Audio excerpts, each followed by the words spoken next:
All good. All right. So let's keep this short. Let's not keep you guys here for too long. Just to say things that we've already said. BTC is breaking down, right? We kind of scaled our assumptions into saying that this would happen upon losing something like 2 hour 200 moving averages and losing our inflection point. Which, by the way, I did kind of screw with my trading view, so I'm gonna have to redraw a lot of levels.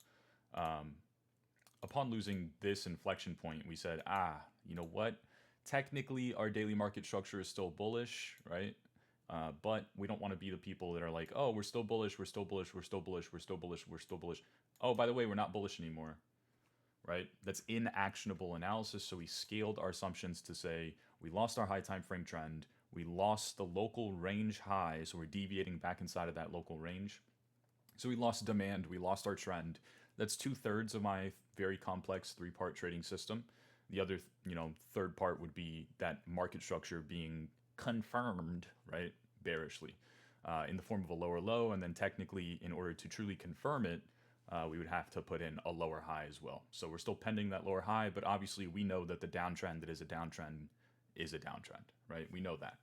It's not too hard to understand. So we lost those 2 hour 200s. We lost the range highs. We kind of said, oh, throw in the towel on bullish arguments. We're probably going to break down. And, the reason why we can make that assumption with a lot of conviction is because we understand the greater context. We never lost sight of the greater context, which was we are downtrending on the weekly, right? We always knew that. So as soon as our still high time frames but lower time frames start to coincide with that idea, it starts to become pretty fluid, mostly straightforward, at least on higher time frames, that yeah, we are agreeing on one direction, and that direction is the bottom right corner. So far so good. That is exactly what we've gotten. If you saw me put out this post earlier today, I was talking about this kind of like this three drives, slow bleed kind of structure. Really, where I started to spot this is if we go all the way back to the very top of the last bull market, which TradingView is not showing me that data, so we can go to the 4 hour chart. But we go all the way back to this price action. You can kind of see, we have this like kind of pity push higher. We're like, right? We try our best. We're like, that's all we can get. And then we start to break down. We shift daily structure bearishly. We lose key levels, right? Deviate back inside of local ranges, stuff like that. We lose high time frame trend. So something like 4 hour 200 moving averages is what I was using at that time. Because truthfully, the reason I continued to use 4 hour 200s is because back then I wasn't as dynamic in my analysis. I kind of just stuck with hourly and 4 hour and just, forced it to work. But the approach today is much more fluid. But anyways, so we lose all those significant levels, right? We shift the trend bearishly, and we put in this like weird, like we're still allowing for hope, right? We're still like, oh, look at this push. Oh my God, that's so cool. And then, we diminish that hope. We immediately eradicate it. And then we're like, oh my God, look at this. This is so cool. And we eradicate that hope, right? So we kind of continue in that manner. And then eventually, that slow bleed, that grind, the hope that's still lingering and comes in the shape of lower highs, but decent kind of pumps. That kind of price action eventually, typically from what I've seen, results in an extensive sell-off, right? An exaggerated sell-off, more accelerated, higher velocity, however you want to think about it, but a more exaggerated sell-off.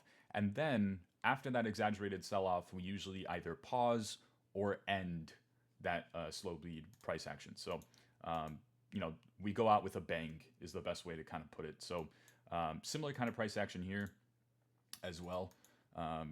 Slow bleed, grindy price action where we're kind of like that three drives and everyone's like, oh my God, look at the bull div. Oh my God, look at the bull div. The RSI is doing this. The OBV is doing this. The whatever the fuck, right? Other indicators. Oh my God, look at the bull div. And then it just doesn't mean anything. Oh my God, look at the bull div. And it doesn't mean anything. We sell off. So we see this kind of like pattern pretty frequently. And it typically, from what I've seen at least, follows these like major tops. So major top in the market comes in. Again, we can run through the same exact playbook, right? Let's talk about this one. So we break out of a 3 month long range, 4 month long range, whatever. We break out of that, but then immediately we lose high time frame trend. We shift our daily market structure bearishly. That's a lower high. We follow through with a lower low. So it's full shift in our market structure. We lose those 4-hour 200s. We break back down inside of this range. And then what follows? Oh my God, look at this pump. We're so cool. Oh my God, look at the bull div. Look at the pump. Look at the bull div. Look at the pump. Look at the pump. Right? We allow for that hope to kind of linger. And then we rip off the band-aid all in one fluid motion. So we see this pretty frequently. And actually, we've seen it a couple times just as of recent. So something similar to this as well. This slow bleed, this grindy price action. And we're like, oh my God, look at this pump. And we, accomplish absolutely nothing. We didn't reclaim any high time frame trends. You could, if you squint your eyes and take a couple shots, you could maybe argue that this is a higher high in the daily. And, that's why we need to, go unbelievably bullish.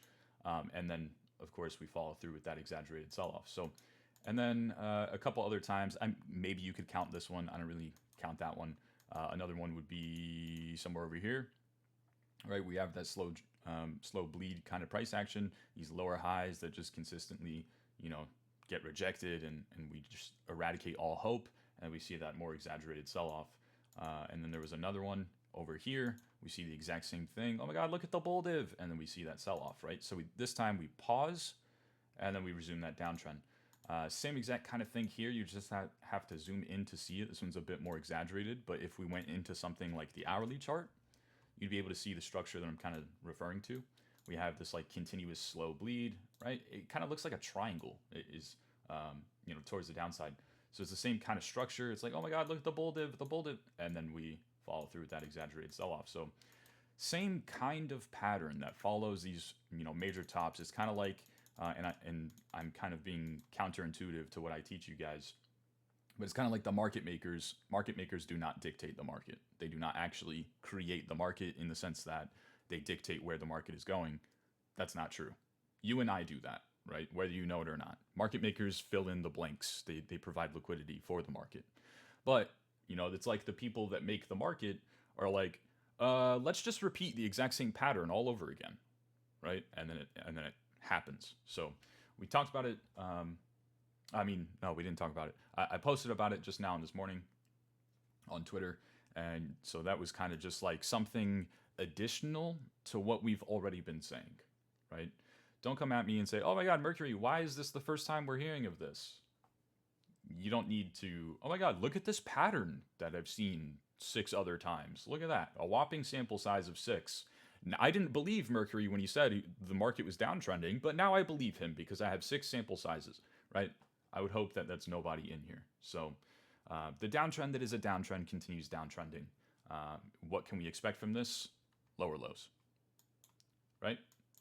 I hate to break it to you, but that is the trend amongst literally every single time frame, and it's not debatable. The only way that you could debate it is if you zoom out to something like the monthly chart, right? So maybe the downtrend that is a downtrend continues downtrending. I would hope that nobody's shocked by that. Obviously, we have the narrative, oh, well, September has historically always been a bad month. It's the worst month for BTC. Yeah, guess what? I don't care about that. If we're downtrending, I'm going to remind you that, oh, by the way, September is the worst month historically for BTC. If we're uptrending, I'm going to say, who fucking cares what month it is? Right? Same thing for Q4. I understand the argument of, oh, well, Q4 is historically bullish. Okay, cool. Guess what, though? Unless price starts to make higher highs and higher lows and start to trend to the top right corner to some kind of meaningful degree, I'm not really going to give 2 shits what happened historically, right? I don't give a fuck what happened in 2014 because it's currently 2024. What's happening today? Is Q4 bullish now in 2024 as we're watching this price action when it's, November 11th of 2024? I don't give a fuck what happened historically. So we're always going to have the best possible chance of success in the future by assessing objectively what's happening today. That is everlasting. That is never going to change. I don't care what the narrative is. I don't care that Bitcoin is a historically uptrending asset. And, basically, if you just diamond hand for the rest of forever, you're probably going to make it, right? You'll probably do well. Come back in 10 years. None of the shit matters. I get it. But we're always going to give ourselves the best possible chance for success, meaning an efficient manner of adapting, catching the moves that matter to the upside, avoiding the moves that matter to the downside. we're always going to have the best possible chance for that by assessing what's happening today. I would hope that, we put on a kind of like masterclass of showing how we can adapt fluidly to price action, at least in an analytical standpoint. Obviously, you guys don't have full transparency into my portfolio or anything like that. I do my best to be transparent about how I'm approaching the market. When I take my losses, when I retrace profits, when I take profits, whatever. I try to be transparent with that. But I would hope that it's becoming very clear and abundantly clear that we can navigate this market fluidly. We can absolutely, dodge or catch whatever this market throws at us. We don't need to be reliant on, oh, well, historically this has happened, so surely this will happen again, right? Markets are dynamic. They include variance. You're not always going to get the same outcome every single time that you give the same input. So we have to account for that, right? The only way to be able to truly do that is to just navigate whatever's happening today. The beauty of it is, if Q4 was going to be bullish, if we were going to put in a higher low in the weekly and start trekking to new all-time highs and give us, euphoria, bull market, mania, whatever, alt season, whatever you want to call it, if we were ever going to do that, guess what has to happen? You got to reclaim 2-hour 200s, the same trend that we've been using for, I don't know, a couple months now, right? You got to deviate back inside of this stupid local range. You got to put in a higher high in your daily market structure. You have to break out of this local range, right? And I know it seems like a lot at this point, but it's really not that meaningful. It's a 6% move. Cry about it. Oh my God, grandkids, the reason that you don't have a college tuition already paid for before you're 18 is because I didn't catch the 6% move in September of 2024. You're never going to say that. Never would you ever actually say that. Those words would never come out of your mouth 40 years from now when you go to talk to your grandkids. So just got to be level-headed, rational about what this market is doing. If it looks like a downtrend, it's probably because it's a downtrend. So maybe it continues downtrending. So far, so good. It has, right? And as far as key levels go, Sevik actually asked this in the last live stream. As far as key levels, 52K, or really it's like 51K, is a high time frame demand zone. So it's more of like a daily demand zone. So that's a support level, right? Support levels are cool. You can buy support levels because they're support. Maybe we get an exaggerated sell-off, and maybe you think that it is exaggerated. Maybe you think that shorters are going to start to take profit. Maybe you think that other people are going to jump in and try and take scalp longs. Maybe you think that that's a good region where other people would want to allocate for longer term positions. All of that stuff makes sense logically at a high time frame support level. So if you're going to take that action, then it makes sense to do that action at those regions, right? But I'm a trend trader. I'm not a support level trader. So I'm always going to prioritize the trend. If I want to probe against the trend, the fact that I have been respecting the trend into that support level is what allows me to have that option available to me. If you're watching this on YouTube, go play back the last 10 seconds of what I just said. Listen to it again and listen to it again after that. Listen to it 3 times. The fact that you're respecting the trend into something like a stupid little support level, a random gray box that Mercury has drawn in his chart, right? And we could have said this the last time, but obviously I wasn't here. The fact that we're respecting the trend on the way into that level allows us luxuries. Is it in my best interest to just probe against the trend a little bit? Would I rather do nothing here?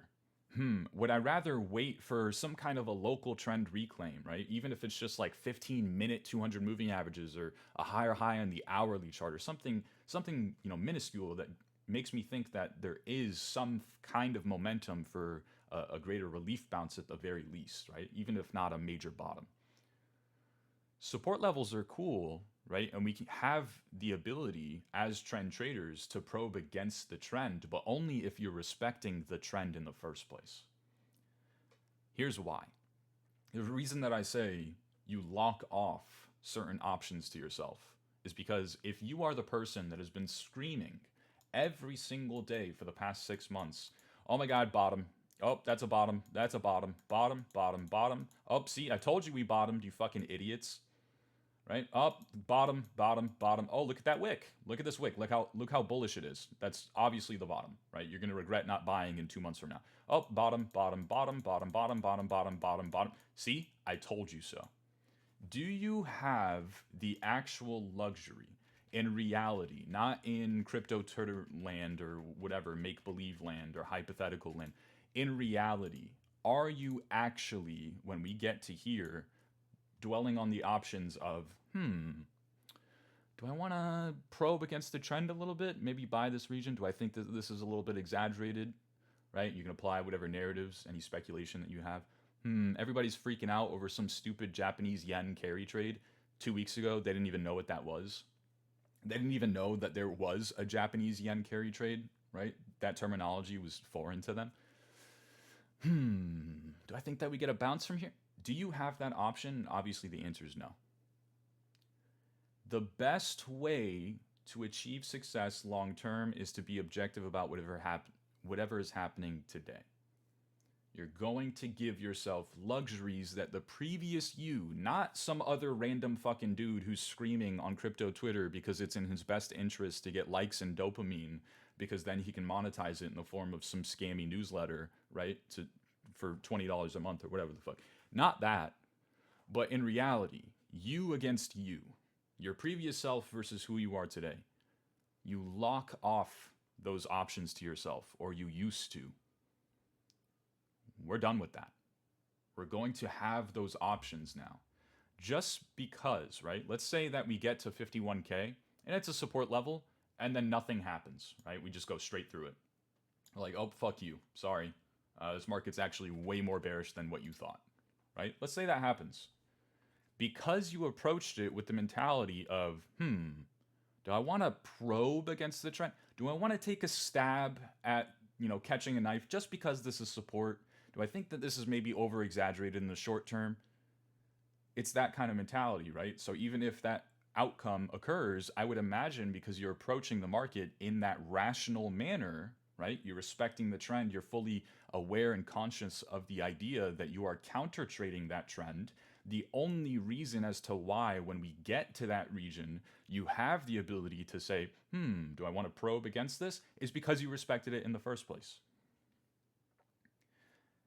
This is how you give yourself immediate inherent edge.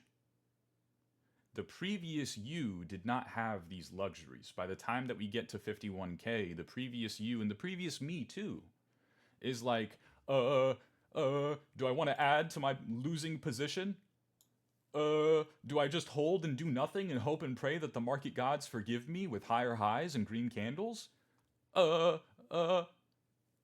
What do I do? Do I cut for a loss right now at support, even though it's support? If we go any lower, I'm going to get liquidated, so maybe I should just take my loss and run? Shitty option, shitty option, shitty option. Guess what? You're always going to be a shitty trader because all you have available to yourself are shitty options. Respecting trends is a superpower. It does not mean that you're only allowed to be bullish unless we're above 4-hour 200 moving averages. Somebody said that to me. Somebody said, oh yeah, Merck's a great trader, but he's only ever bullish if we're above 4-hour 200s. What? That's not cool. Like, when have I ever said that? You're not allowed to be bullish unless we're above 4-hour 200s. Have I ever said that to anyone? It's not that you're only allowed to be bullish if we're making highs, higher highs. It's not that we're only allowed to be bullish if we're above 4-hour 200s. It's that because you're objective about what the fuck the market is doing today, you have the luxury of deciding to be bullish at the exact pico bottom, unknowingly to you that it is a bottom, and trading it as such because you'll have the courage and capital to actually do that. Whereas the previous you, I'm not here to compare myself to anyone on crypto Twitter or you guys or anyone else. Comparison is the murderer of satisfaction, as my father used to always tell me. I'm not here to compare myself to anybody else. I want to compare to my previous self.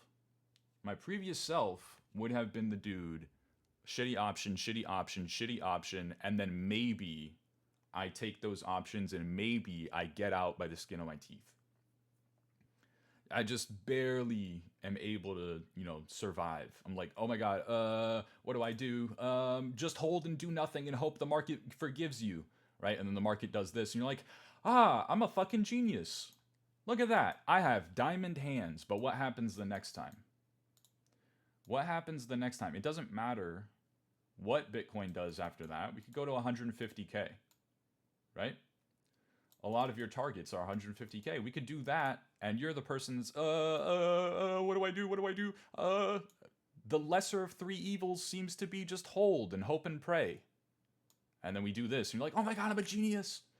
And what happens the next time? You find yourself in the same exact situation. It's everlasting. If you are a losing trader, you are going to lose. It's really that simple. We just respect trends. Is it fun? No. Is it like exciting? No. Is it incredibly complex and it stimulates your brain to think, oh my god, we're going to the bottom right corner? Maybe we continue going to the bottom right corner, right? And then someone's like, hey, look at this crazy data. Look at this history. Look at this seasonality. Look at these numbers. Look at the funding. Look at the open interest. Look at the RSI. Look at this. Look at that. And your brain is like all over the place, right? It's like, oh my god, this is so cool. Analysis, markets, wow. If I understand this stuff to a greater extent, maybe I'll do better. And it's really not. It's really, you just end up confusing yourself. You end up, putting yourself in a worse situation. You start acknowledging other arguments, and you're like, okay, yeah, I see your point. Oh shit, maybe the downtrend isn't actually a downtrend. No, it fucking is. It's just that at any given time, we could always reverse it, right? Here's the thing. If your greatest fear is that we reverse the downtrend and start to go to the top right corner instead, and that you're gonna miss out, I need you to understand that that fear stems from your inexperience of victory leading up into that moment. A lack of conviction in your own abilities to adapt to a more fruitful environment, even though it's more fruitful. Why? Because when the market has been more fruitful, you've always had some kind of complaint, regret, right? Loss, even. The only people that fear green candles are the people that have seen green candles time and time again and have shown nothing for it, have created no reward for themselves. That same fear is what's plaguing you today. That forces you to not want to see the objectivity of what the market is doing today.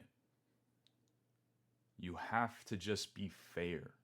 If we are downtrending, call it a downtrend. I promise you, my greatest fear at the moment is not we put in a macro generational bottom, we resume the golden bull run from here, and 3 daily candles, and we go straight to 75K. I cannot even explain to you how euphoric I would be if that happened. That means that likely, right, the likelihood is the next few months at minimum, I would imagine, are probably going to be, hey babe, sorry, I can't go out to dinner. I'm too busy making money. Hey babe, sorry, I know that, you wanted to go see that movie, but man, I gotta tell you, there's too much for me to do. There's too many trades, there's too many opportunities, there's too many airdrops, there's too many NFTs, there's just too much. And I can't let this opportunity pass me by, babe, sorry. That kind of a market. I promise you that's not a real fear. The reason that you have that fear today is because you had that fear the previous time, and having that fear leads to you manifest what's in your mind, right? You fear so badly, oh my god, if this market goes bullish, I'm not going to be able to show anything for it. I'm going to waste my time. I sat here and watched the entire bear market. I watched FTX blow up. I watched Luna blow up. I watched all the regulations come down. I watched USDC depeg. I'm not going to have anything to show for it. And then the market goes up to the top right corner. And then what's the fear? What if I buy the top? Oh my god, here we go again. What if the 4-hour 200 MA's reclaim isn't actually a reclaim and it's a deviation? What if the higher high is a sweep of the highs? What if the range high breakout is a deviation? Oh my fucking God. Here we go again. We run through the entire cycle all over again. So the downtrend that is a downtrend, we're fearful that it's not actually a downtrend and it goes up without us. And then when it goes up without us, we're like, oh, it's not actually an uptrend. It's actually going to be a downtrend. Why? Because the universe hates me. Because I've never had great experience in markets. Because I don't know what it's like to win. I don't know what it's like to miss out on the bottom, but still catch the bulk of the move. I don't know what it's like to cut a position in the infancy of a downtrend and then avoid a negative 20% sell-off. I don't know what that's like. Why? Because you have that fear plaguing you at all times constantly. You have to break the cycle at some point. Once you do that, it's like hopping onto a train of success and victory and solace and peace and oh my God. And you never want to get off that train. Nobody can shake you out of it. No stupid seasonality arguments. No, oh my God, but look at the funding. No, none of that. Hey, here's this stupid fractal. Look at this. I found 6 sample sizes. None of that has the ability to shake you out of it. You are on the path to victory, and you know that deep down. And you can say that in the mirror and feel like you're not lying to yourself, and you can just as easily say it to somebody else too. Even though it's kind of cringe, even though it's kind of corny. You know that that's the case deep down. Conviction in your own ability to navigate the market fluidly. That's what we need in order to navigate this downtrend. That is a downtrend. It's not conviction in the market. It's not, oh, if I just bag hold, it'll be fine. Q4 is historically bullish. It's not, oh, my favorite crypto Twitter influencer said this. It's not, oh, Mercury will hold my hand. Surely he's going to hold my hand and tell me when to go all in spot, right? Nope. No, the fuck I will not. It's conviction in your own abilities. You got to find it. And it's Ouroboros. Unfortunately, it is the snake that as it's being reborn, it is eating itself. It does not make any sense. It is contradictory to itself. The best way to navigate markets is to have conviction in your own abilities. The only way that you can have conviction in your own abilities is to have already navigated markets. How the hell does that work? It doesn't. You have to fake it until you make it. You have to believe in the winning mindset and the winning philosophy. You have to watch so many damn streams at this point that my voice is burned into your brain when you go to sleep, that you've seen, so Mercury caught this uptrend, he caught this downtrend, he caught this uptrend, he caught this downtrend. He said range here, and then we ranged for 3 weeks, and then we broke up, and then we, and it wasn't actually a breakup, but he said breakup, and then we deviated back inside, but then he adapted to that deviation back inside, and he said this, and then we did that, and then we did. That, I'm hoping, provides some kind of conviction, some kind of fire deep down that makes it feel more tangible to achieve that winning mindset. To show you in real time, this is realistic. It's not like you have to be a rocket scientist or a brain surgeon in order to understand, are we trending to the top right corner? Are we trending to the bottom right corner? I'm not going to sit here and pretend like markets are incredibly simple, right? Obviously, there's a lot of philosophies and concepts that go into it, and we can talk about those. A lot of times, the greatest kind of nuggets of wisdom come from your guys' questions because they pertain back to real experiences that we can then talk about and go in detail about. But the simple philosophy of don't fight the trend, man, it's persistent in all markets, ever. It is the thing that continuously has you on the right side of the wave, at least in terms of an analysis. If you are always executing off of your analysis, and your analysis is always in tandem with what the market is doing, I would imagine you have inherently achieved a greater possibility for success. It's not that every time we say, oh, that's a breakdown, I have to short, right? It's not that every time we say, oh, look at that, that's a breakout of a 7-month-long range, we probably go higher, I have to market buy the breakout of the 7-month-long range. It's not that every single time we make an analysis, we have to execute, but it is every single time that you execute, it should be based off of your analysis, right? Otherwise, what the hell is the point of, hey, Mercury, what moving averages do you like for this asset? Hey, how are you thinking about local trend and scaling assumptions, into high time frame trend? Hey, how do you see the market structure here? Hey, how are you drawing your levels? Otherwise, what's the fucking point of us sitting here for 3 hours a day, 3 times a week, talking about charts, staring at white screens, if we're just gonna up and wake up one day and say, oh, Bitcoin's $54,100 right now. It's down -4% in the past 24 hours. Well, seems like a good buy to me. And then we market buy, right? We haven't even wiped the crust out of our eyes yet. We're just like, yeah, sure. This seems like yeah, okay. What the hell is the point? You're always going to execute off of your analysis. Your analysis is always going to be objective about whatever the fuck the market is doing. The market's only either going to go up, down, or sideways. So you are inherently allowing for a greater chance of success. Inherently, by default, you have now surpassed your previous self. That's the goal. That should be the goal. I would hope that it seems very tangible for everybody, especially considering in an unideal market environment, by the way. As a trend trader, this is not what I like. This is not what I want to see. This is not ideal. This is not where I'm going to print generational wealth. I still feel as though I can comfortably come in here and say, I have navigated this price action beautifully. My portfolio reflects that idea. Whatever, whether you agree with me or not, my portfolio vindicates my belief that I have navigated this pretty damn solidly. It is absolutely realistic to do that. It requires discipline, it requires patience, and it also requires experience and discretion. Gotta fake it until you make it somehow, some way. Really quick. So that's my BTC TED Talk. Fire says, hey Merc, I asked you this a couple days ago. Where's your line in the sand with the bull market idea or last blow off top run breaking all-time high? Basically where I'm going is, how can I know when the cycle top is in so I can start selling the spot bags or stop DCAing during drops? Because the trend analysis has been amazing for me for futures trades, but I'm very lost with where I should give up on the idea of a last blow off top, whether it is now or in 1 year. Also, I realize that by asking this question means that I'm feeling that market fear. People say you have to buy and I'm buying. Added some to my spot bags today because I still think there's still a good chance we get that last push. I'm wondering how to assess it in the future, whether it happens at 100K or whatever. Okay. You're not going to like my answer here, but I did give this answer. I think it might have even been you, Fire.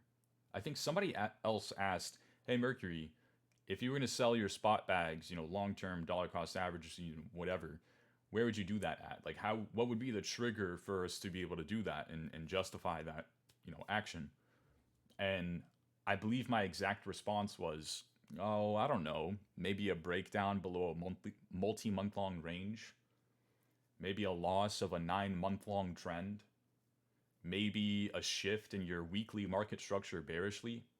Those are probably good triggers to justify cutting that exposure for a longer term thesis. So, unbeknownst to me, I was saying that here. Right? Is that what happened? Obviously not. Come back 3 months later, we're still trading at the exact same prices. So, yeah, that was my answer. And I have to say, that continues to be my answer. So we've gone up, down, sideways since that answer, but I have to give you the same answer today. Those higher time frame triggers would be the thing that makes me think, okay, we might be done for the next few months, 6 months, year, 2 years, whatever, right? Okay. That. I will be transparent with you guys. I'm in a very luxurious position. I'm very grateful for it. But I have enough cash in my bank account. I have enough stables in my trading portfolio. I have enough of my expenses paid off. My expenses are very minimal. I don't have a lot of expenses. I feel good. I've not really been able to say this until 2 years ago, 3 years ago, that I can comfortably kind of, dwell in the situation that I'm in and just on my own time, whenever the next opportunity, presents itself, I can attempt to compound that situation. I feel blessed that even if that is the case, I have enough in my bank account to keep me secure. If it really came down to it and this group didn't exist, I could go get a job. And I wouldn't have to go get a job for at least a year or two, and I would be totally comfy. I have those reserves sitting in real world balances, right? Paid the taxes, all that good stuff. It's just chilling. I did not take my own advice. I still hold all the BTC that I've been holding since 2017. That has not changed. So the break of weekly structures, the breakdown of high time frame ranges, the whatever, right? The loss of a 9 month long trend, that is the trigger for me to want to do that. And here we are, right? We're doing it, and I've not taken that trigger. Why? And I would hope that everybody that's watched this stream even more than twice knows the answer. It's because my personal situation. It's not required of me to be able to do that. I'm going to be very honest with you guys. My parents retire this year. I'm thinking about how I want to present that to them. That's my biggest worry right now. You're worried about the next 5% BTC move. I'm worried about, how am I going to tell my mom that she never has to work a day in her life ever again? Regardless of whatever Bitcoin does, I don't need to sell my spot reserves in order for that to be the case. Because I have my spot reserves, I'm not feeling the emotions on this, beautiful wick that may or may not be a sweep of the lows. I'm not feeling the FOMO. I'm not feeling the fear. I'm going to be honest with you. The only reason as to why I'm not feeling that is, well, one, probably deep down because I know that I'm good. But two, mostly, it's probably because I maintain that Bitcoin exposure from a longer term standpoint. And by doing that, I have achieved balance. And balance is going to be the thing that allows me to navigate this market fluidly so that I can probably, right, do my best to execute off of the objective analysis that I'm making that day. So the way that I'm basically presenting this information to you, all I've basically said is that I'm using an adult training wheel, right? I'm not ready to take the training wheels off yet. And if you know a little bit about me, and we've talked about it before, and you heard me talk about it, you know that I'm risk averse in my innate nature. You know that in my real life, day to day, I didn't start taking my training wheels off until I was 7, right? My parents were like, dude, you're 5 years old. You don't need these training wheels anymore, I promise. I'm like, no, I'm going to fall, right? So I am going to be the person that wants that comfort, that wants that balance, that wants that solace, that wants that peace for a longer amount of time than what is necessary. And I'm doing the exact same thing in my portfolio. I don't need to hold Bitcoin for the next 5 years in order to make it, right? I'm already doing pretty well. I won't say that I've made it just yet, but I mean, at the same time, my parents get to retire. That is about as much as a victory as I can ever hope for, really. And believe me, I'm very grateful and humbled by that. Don't mean that I'm not trying to flex on anybody here, but I don't need to do that, and yet I'm doing it anyways, right? That's who I am. That's just what provides me that peace. So maintaining that balanced, portfolio. And somebody asked me, I think Yaga asked me the other day, have you touched it? No, I haven't touched it yet. I have not sold a single penny of the Bitcoin that I've been accumulating since 2017, 2018. That's why. It continues to provide me that peace, that comfort, so that on the next 4% rally, 10% relief bounce, 20%, dead cat bounce into a high time frame, bearish retest, I don't have to start FOMO buying that top just in case we go higher, right? And maybe I miss out. It's still allowing me the grace to ebb and flow with this market. That's just me being honest. So I'm hedging myself, right? Is that not a hedge? It absolutely is. But that is going to be the thing, and has been the thing, that has allowed me to thrive in my trading portfolio. And my trading portfolio is truly where I am successful. My trading portfolio is the reason why my parents get to retire at some point in the next few months. That, right? So I'm setting up a solid foundation for that.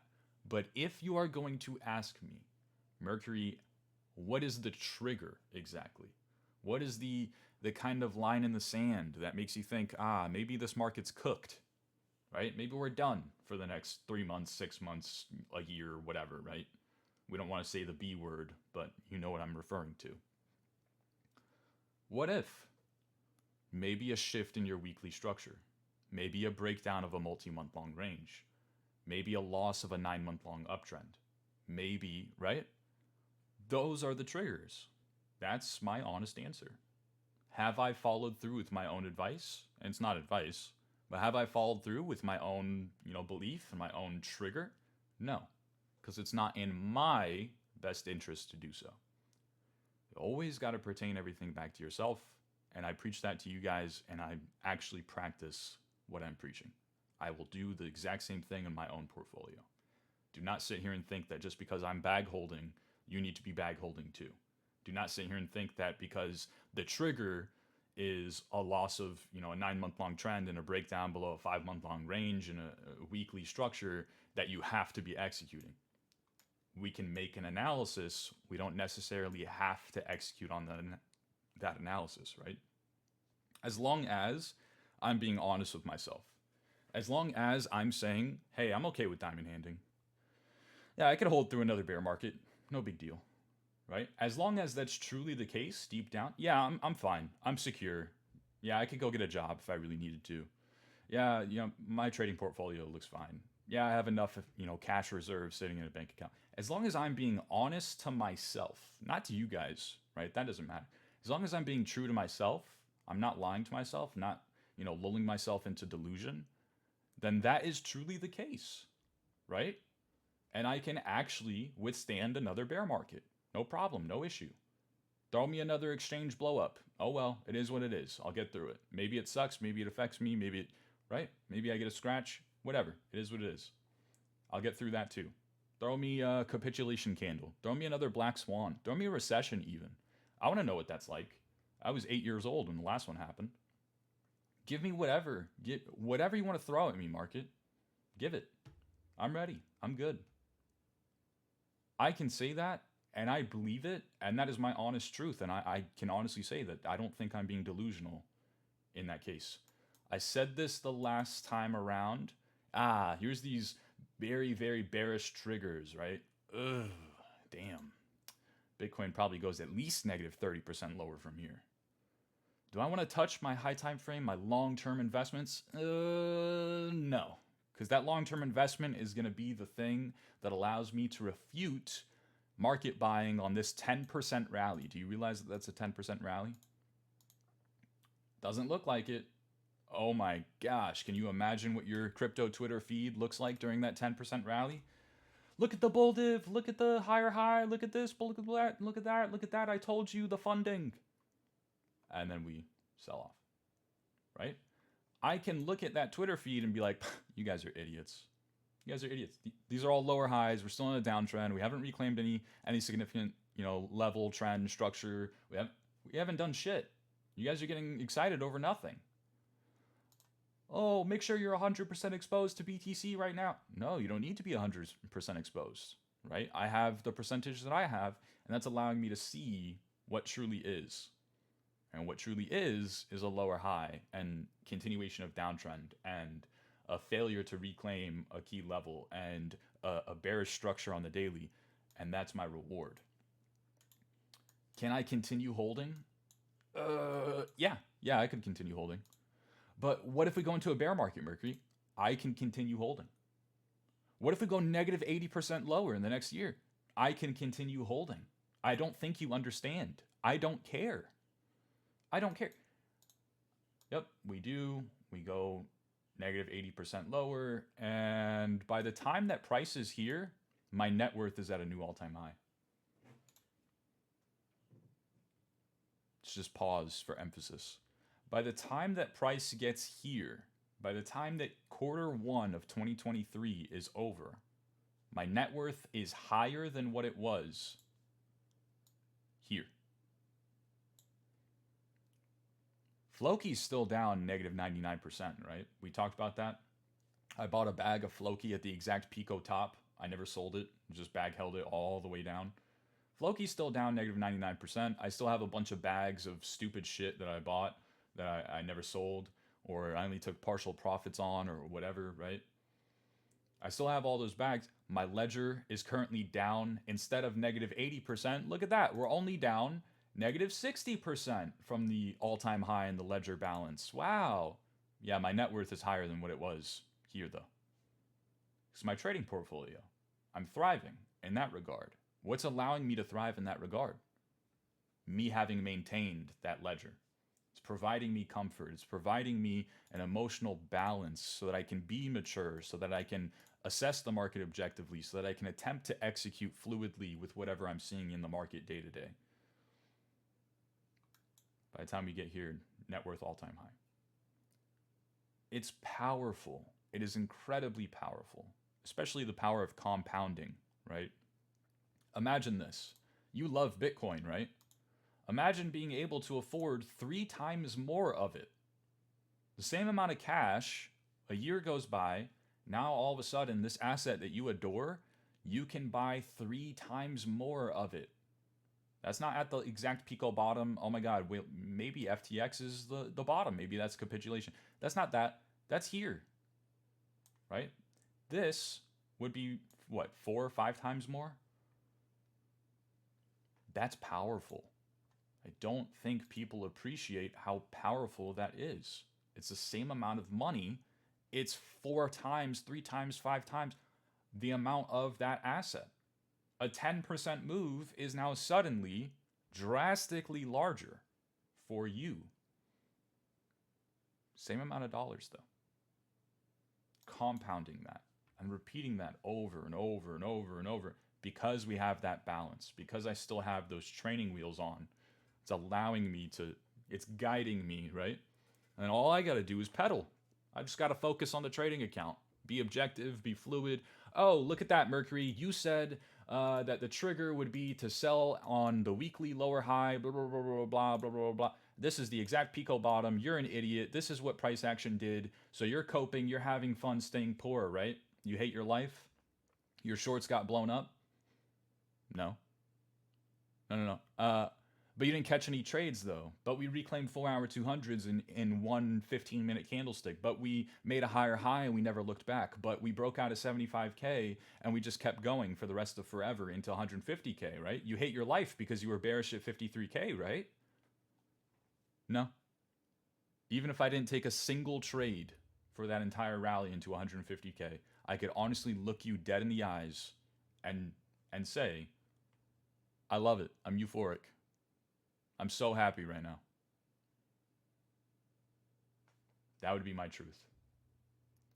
Balance. It is so ironic that the best way to catch the extremes, the best way to compound wealth to an extreme degree is by being balanced, is by being rational, is by entertaining the other aspects of your life. Okay, well, I probably should only afford to risk this amount because, you know, my wages are not that high just yet. I'm looking to get a promotion, and once I do, you know, then I can allocate more and I can risk more and I can justify it. But at the moment, I just don't have a lot, you know, saved up, or maybe I do have a lot saved up, but my job isn't very secure, so it could go away any moment, you know, whatever, right?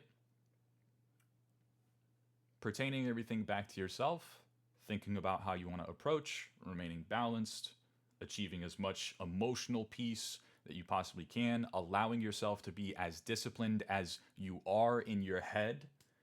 It sounds so fucking easy. Hey, just be disciplined.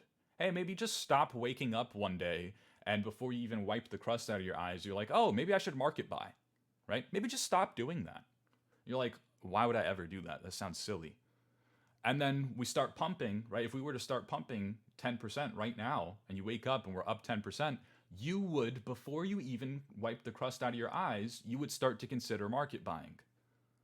And it's like, well, you just told me that that was silly and stupid and that I should stop talking about it because you're tired of hearing that because it's so relevant to you. And now here you are doing that. Why? Because you're not balanced. You're not allowing yourself to be disciplined. You're not allowing yourself to even try and execute off of your analysis in an objective manner. You don't have the comfortability to wait for a pullback, right? You have to market buy, because if we don't get a pullback, you're fucked. You missed out. That's going to create FOMO. You're now going to think, oh my God, it's over for me because we're breaking out of 72K. Without me, I'm going to miss out the next 3 months, 4 months of bull market. Even though when we were in this environment, that same you that's succumbing to the same fears, the same greed, right? Which, by the way, do you understand that FOMO is just fear behind a mask? What's the first word in FOMO? Fear. It's all fear. You fear, you fear, you fear. You're fearful. So that same person during this environment is, oh my God, there's too many opportunities. Oh, I don't have enough money to allocate. Oh, I was going to catch this NFT play. I wanted to allocate to that NFT play, but I'm priced out. I'm priced out. It's 10 grand. That's too much of my account. I can't afford a $10,000 NFT. That'd be foolish of me to do that. Oh, I caught this play, but only with 1/10 of the size that I wanted to, because there were other 10 plays for me to catch, and I wanted to try and catch them all. Man, that was the complaint. So if you want to have a complaint for the market, it's easy to do that. It's easy to be a perpetual complainer. It's hard to be a perpetual adapter and just is content with whatever they're achieving in the market, because whatever they're achieving is good enough. It's satisfactory. Do we want more? Absolutely.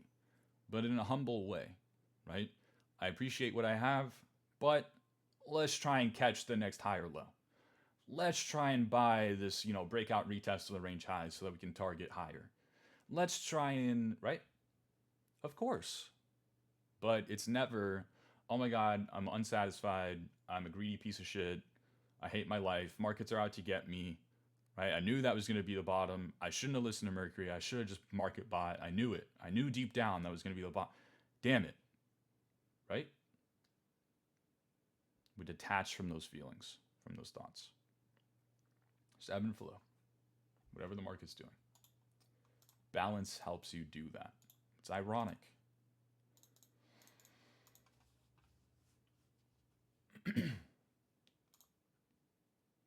All right. Baba says, can we take a look at Google? Yes, we absolutely will take a look at Google. Difficult part is the downtrend is a downtrend, and I know that with 100% certainty. How can I differentiate this downtrend versus a bear market start? You can't. That's the answer. You can't. You don't know that.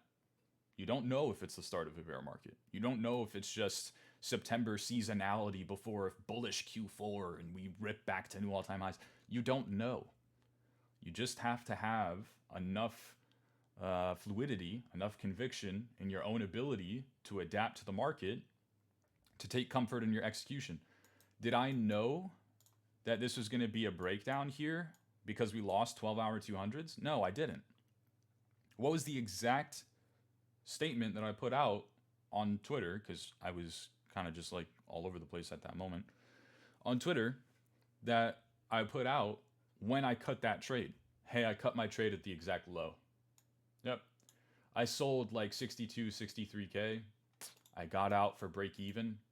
But man, I retraced all my profits. That sucks. You know what? I caught a Solana long here.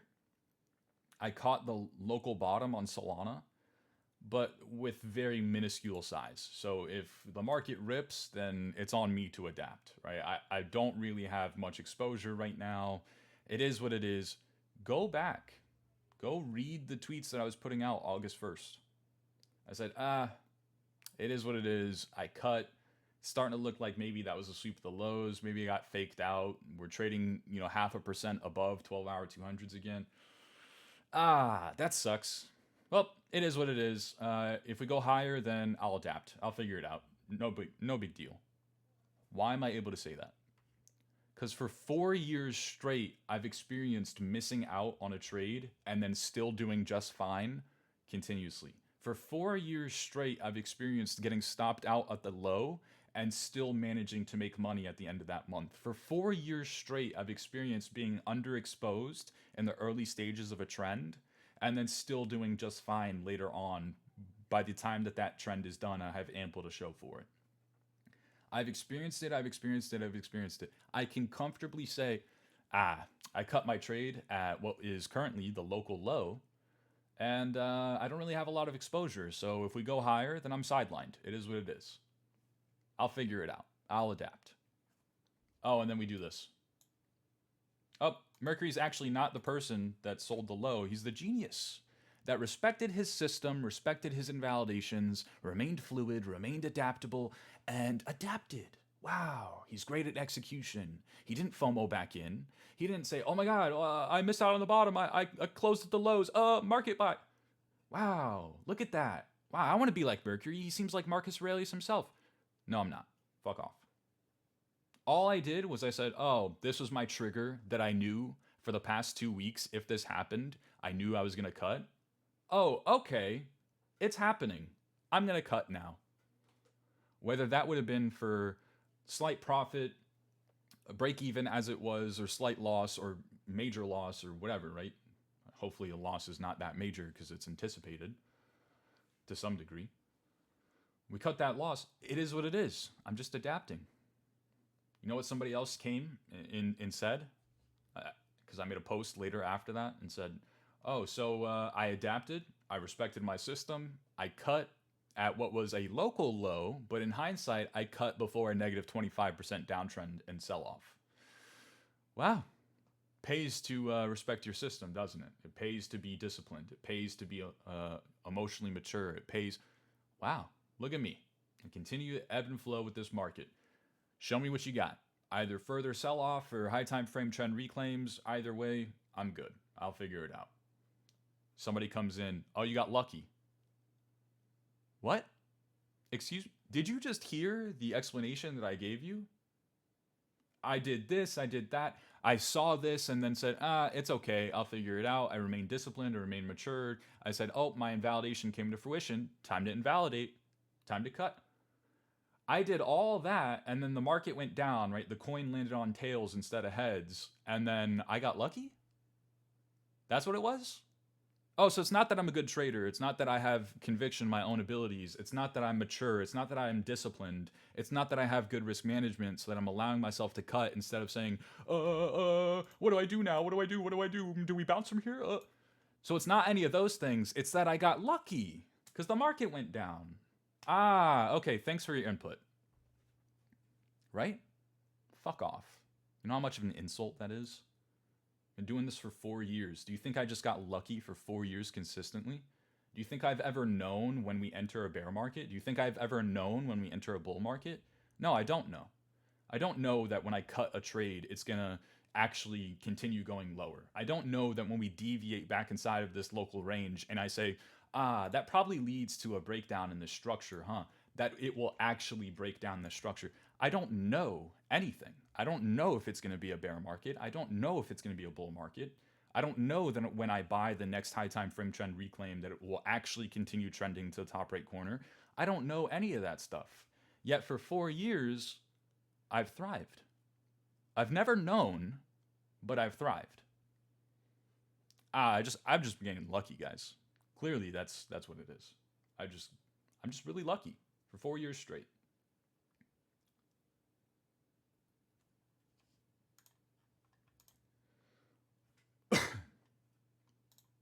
Maybe subconsciously you think that the ultimate blow off top will be somewhere in Q4 of 2025. That's why you didn't cut those spot backs. Probably, Neji. That probably has something to do with it. Probably has, maybe it's an internal, like, subconscious bet on the greater cycle. Right? Maybe. I don't know. I've just been telling myself those training wheels are still in my best interest because it's helping me. And in my honest opinion, it really is. Because I cut my positions with fluidity and they continue to go in that manner. And I'm not chopping myself up. I'm not succumbing to FOMO. I'm not over trading. I'm not finding myself, trading out of boredom. And, oh, look at that. That looks like a cool wick. I had no plan to market buy today, but market buy, right? And then price continues trending lower. So I haven't done any of those things. I would like to think that I'm at the point where, and I am, again, I could have taken my training wheels off on my actual bicycle when I was 5. I waited until I was 7. That's the way that I operate through life. Call me a pansy, call me a pussy, whatever, right? It's kind of weird to call a 5-year-old a pussy, but but you can call me whatever you want, right? But that's just the way my brain operates. I feel more comfy. I feel more secure. I feel like I have a greater chance for success, right? I'm setting myself up for the best, right? So, and that reflects in my approach to the market today too. I could probably do just fine even if I did capitulate my ledger account. I can honestly say that I feel pretty good that I could achieve that. But my brain is still going to feel more comfy by having it, at least as of today. I also have been following that up, Neji, so maybe you're onto something with if we get another push higher, we get a push in the 100K, we get, euphoria, whatever, it's likely that that changes. It's likely that the idea, the thesis that I've been playing into and holding on to since 2018, it's likely that at that point it will be fulfilled internally. It'll be okay. This is enough. This is what I was here for, at least for this moment. And then whatever happens next, it's okay.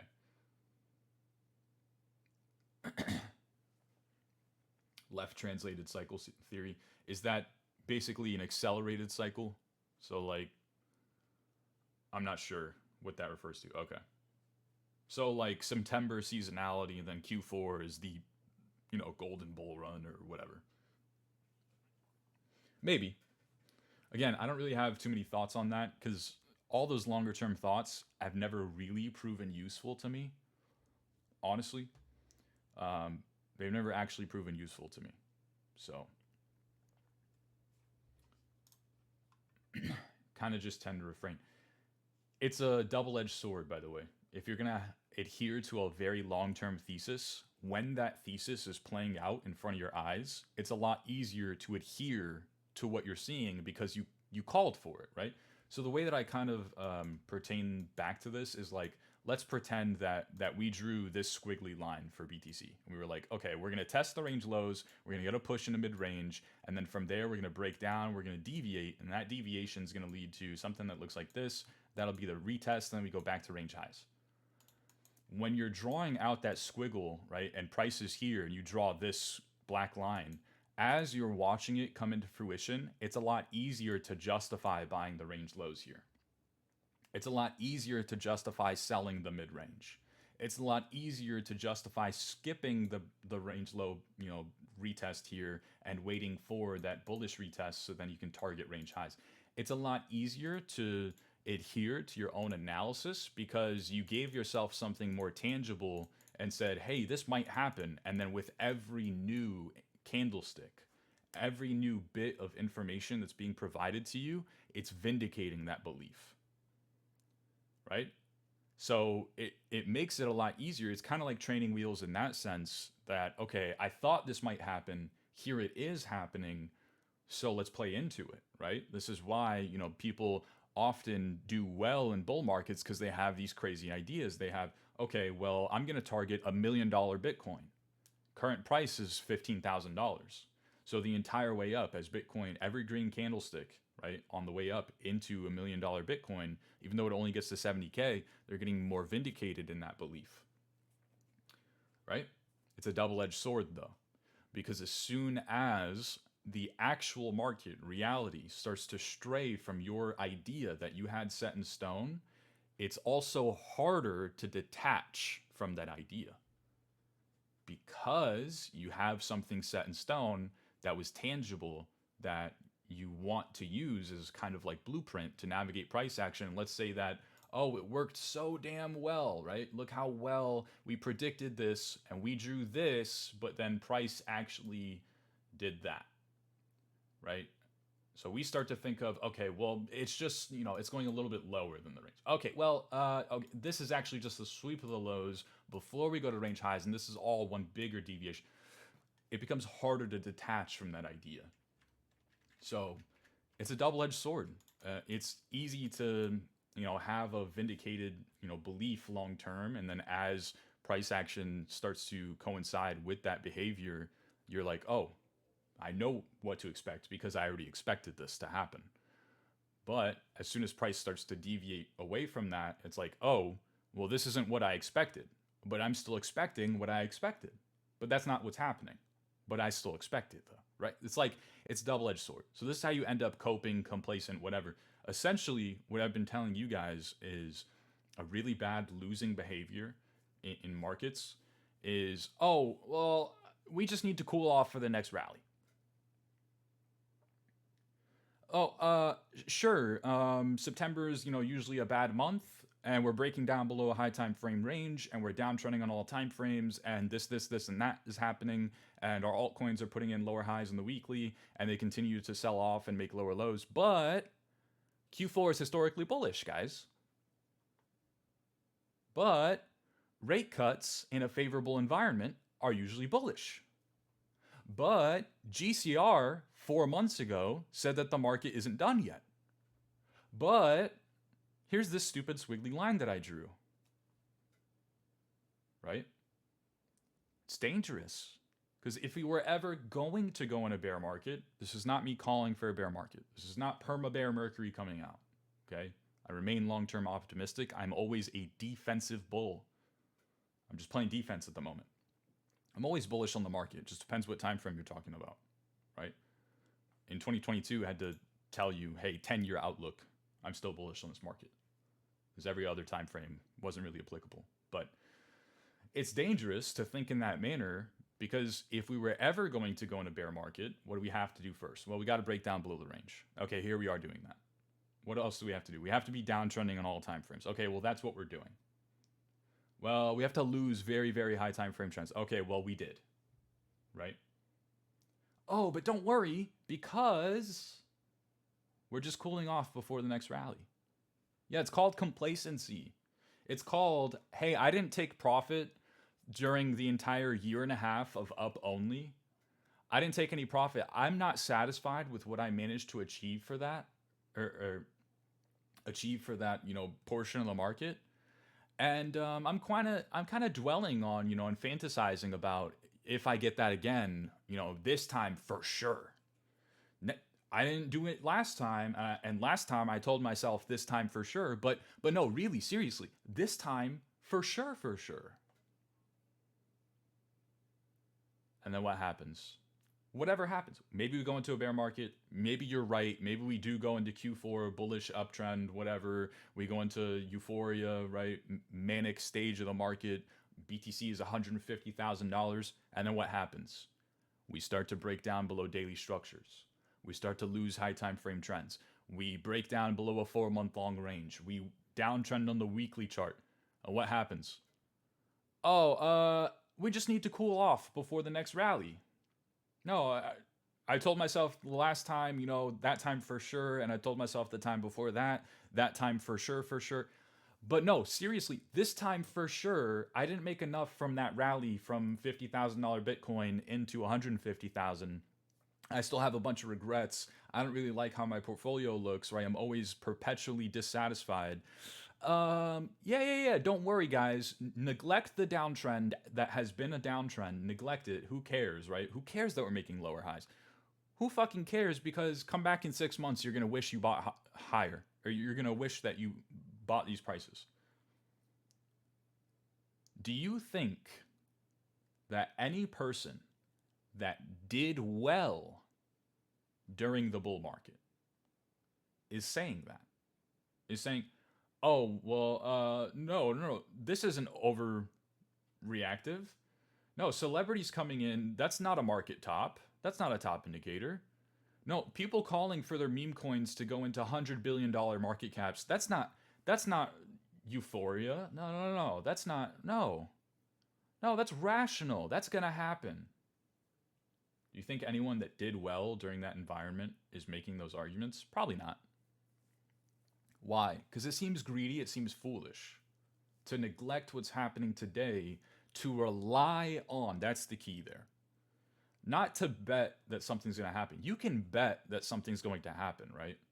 You can say, oh, well, seasonality, historically September is a bad month, but Q4 is usually a good quarter. So I'm going to use September as a buying opportunity. Because even if, Q4 is a bullish month or bullish quarter, it doesn't need to be necessarily all-time highs. It can be, it might be.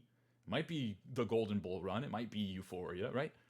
But yeah, I want to bet on that. I feel like that's a worthy bet. I feel like this is a good, framework to have for a thesis. And when I start to see that come into fruition, I feel very convicted in that idea.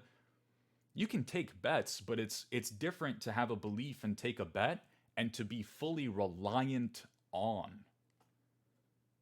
Fully reliant. We're not here to be reliant on the market. You are not a trader if you need Bitcoin to go to $100,000 or else your parents do not get to retire. You're not a trader. You're an investor that can't stomach drawdown. So you're a shitty investor and you're a shitty trader. Every time the market goes up, oh shit, I'm a shitty investor. I have 20% of my trading account not exposed, sitting in cash.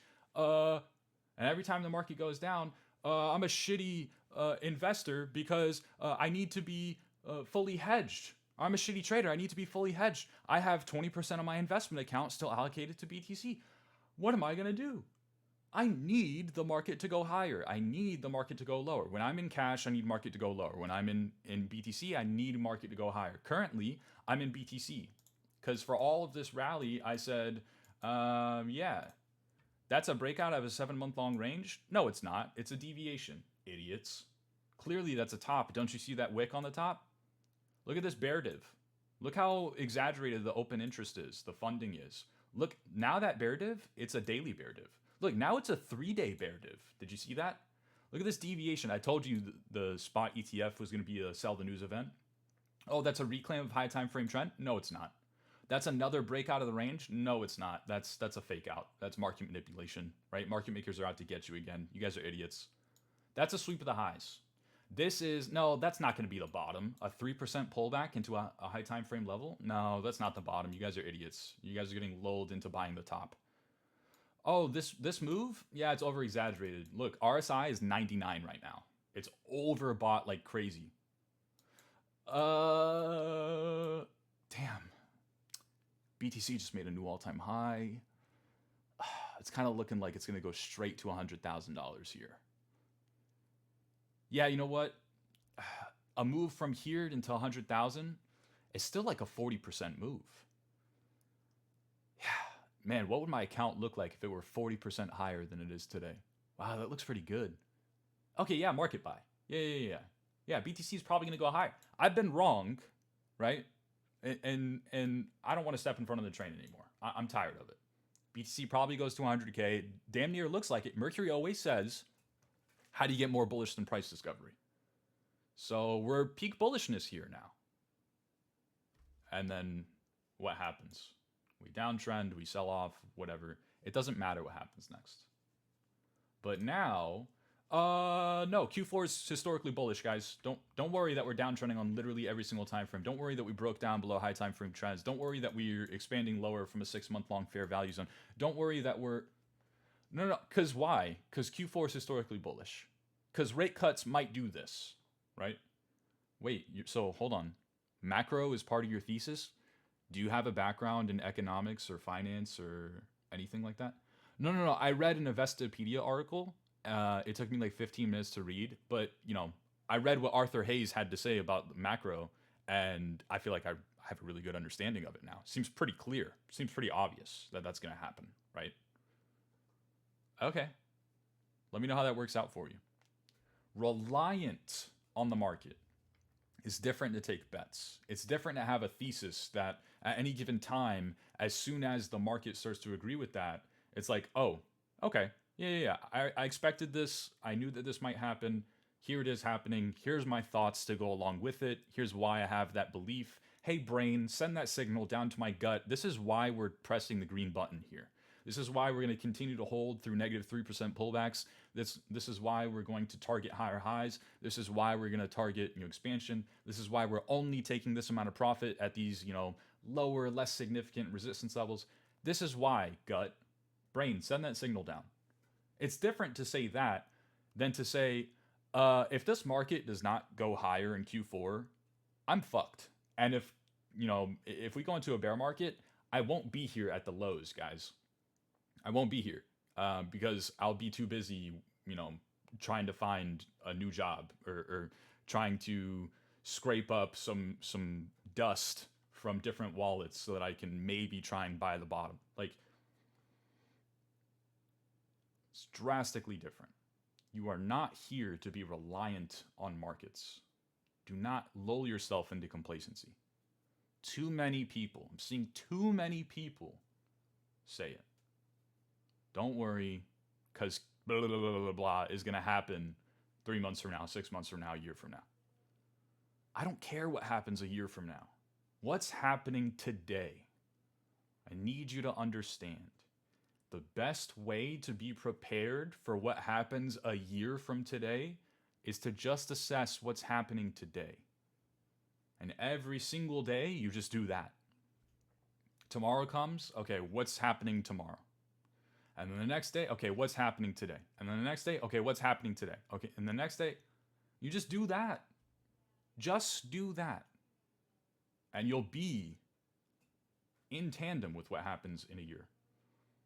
You'll be on the right side, at least in your analysis. If you're always executing off of your analysis, I have to imagine you have set yourself up for a greater chance of success because your analysis is in tandem with what the market is doing, because you're objective about what's happening that day, and you're always going to execute off of what you see in an objective manner that day.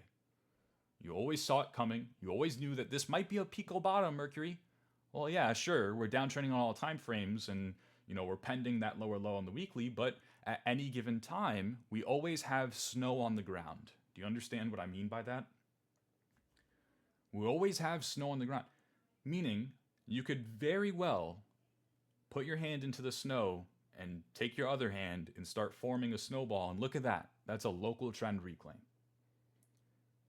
That local trend reclaim could then turn into a high time frame trend reclaim, which could then turn into a break of your daily structure bullishly, which could then turn into a deviation back inside of your range, which could then turn into a higher high in the weekly structure, which could then turn into a breakout of the 6 month long range towards the upside, which could then turn into a full-fledged manic bull market for the next 3, 4, 5, 6 months, a year, whatever, right?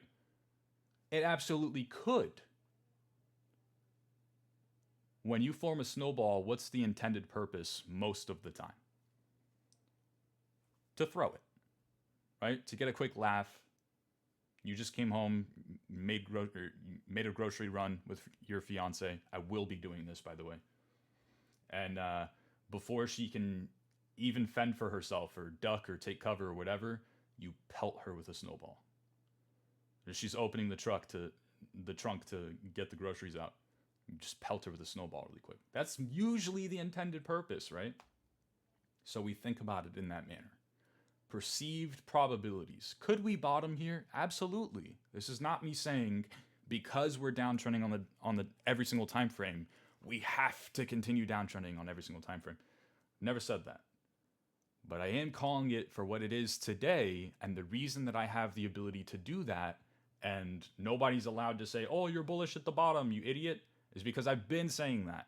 It's been the same analysis because it's been the same trend, right? And we haven't really cared too much about those snowballs in between. We haven't gotten the greater foundation to a snowman just yet. So we continue making that same argument. That provides us luxuries.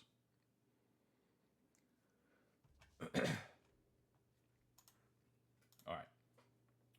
What else you guys got for me? I'm liking the discussion right now. I hope you guys are too. Another great topic of discussion: where to rotate profits and cash when shit hits the fan for real. 2008, 2020, 2000 crash, like market scenarios. Man, if we get any kind of scenario like that, it's every man for themselves. Okay, I need you to understand that, or women. Let's be inclusive here. I know there are quite a few women in this Discord actually. Trying to make sure you guys feel included as well. If we get a scenario like that, it's everyone for themselves. I'm letting you know right now. I cannot hold your hand. I can't tell you, hey, market buy here. I can only say that I've been trading markets at this point for 7 years straight. And I feel as though I can tell when most of the dust has settled, when most of the bloodshed has already occurred, not when the dust has settled. That would be upon trend reclaims. If we get a true capitulation event, can you guys actually believe there are real people that take themselves seriously that compared the sell off from 65K Bitcoin into 50K Bitcoin to March 2020? You guys believe that? And they are serious. They're not joking. They're not being sarcastic. They take themselves seriously and they're like, oh, yep, this is just like March 2020. Tell me that you didn't experience March of 2020 without telling me that you didn't experience March 2020. All you have to say is, oh, I'm comparing this to that. And then I'm like, oh, so you weren't here, you didn't trade it, you didn't have money in the books, you didn't actually experience it.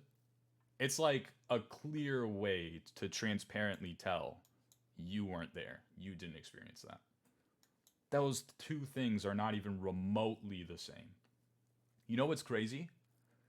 By definition, Nassim Taleb, who created the term Black Swan event, he said COVID does not dictate, or is not technically, I would not define it as a black swan because you could have seen it coming. And you know what?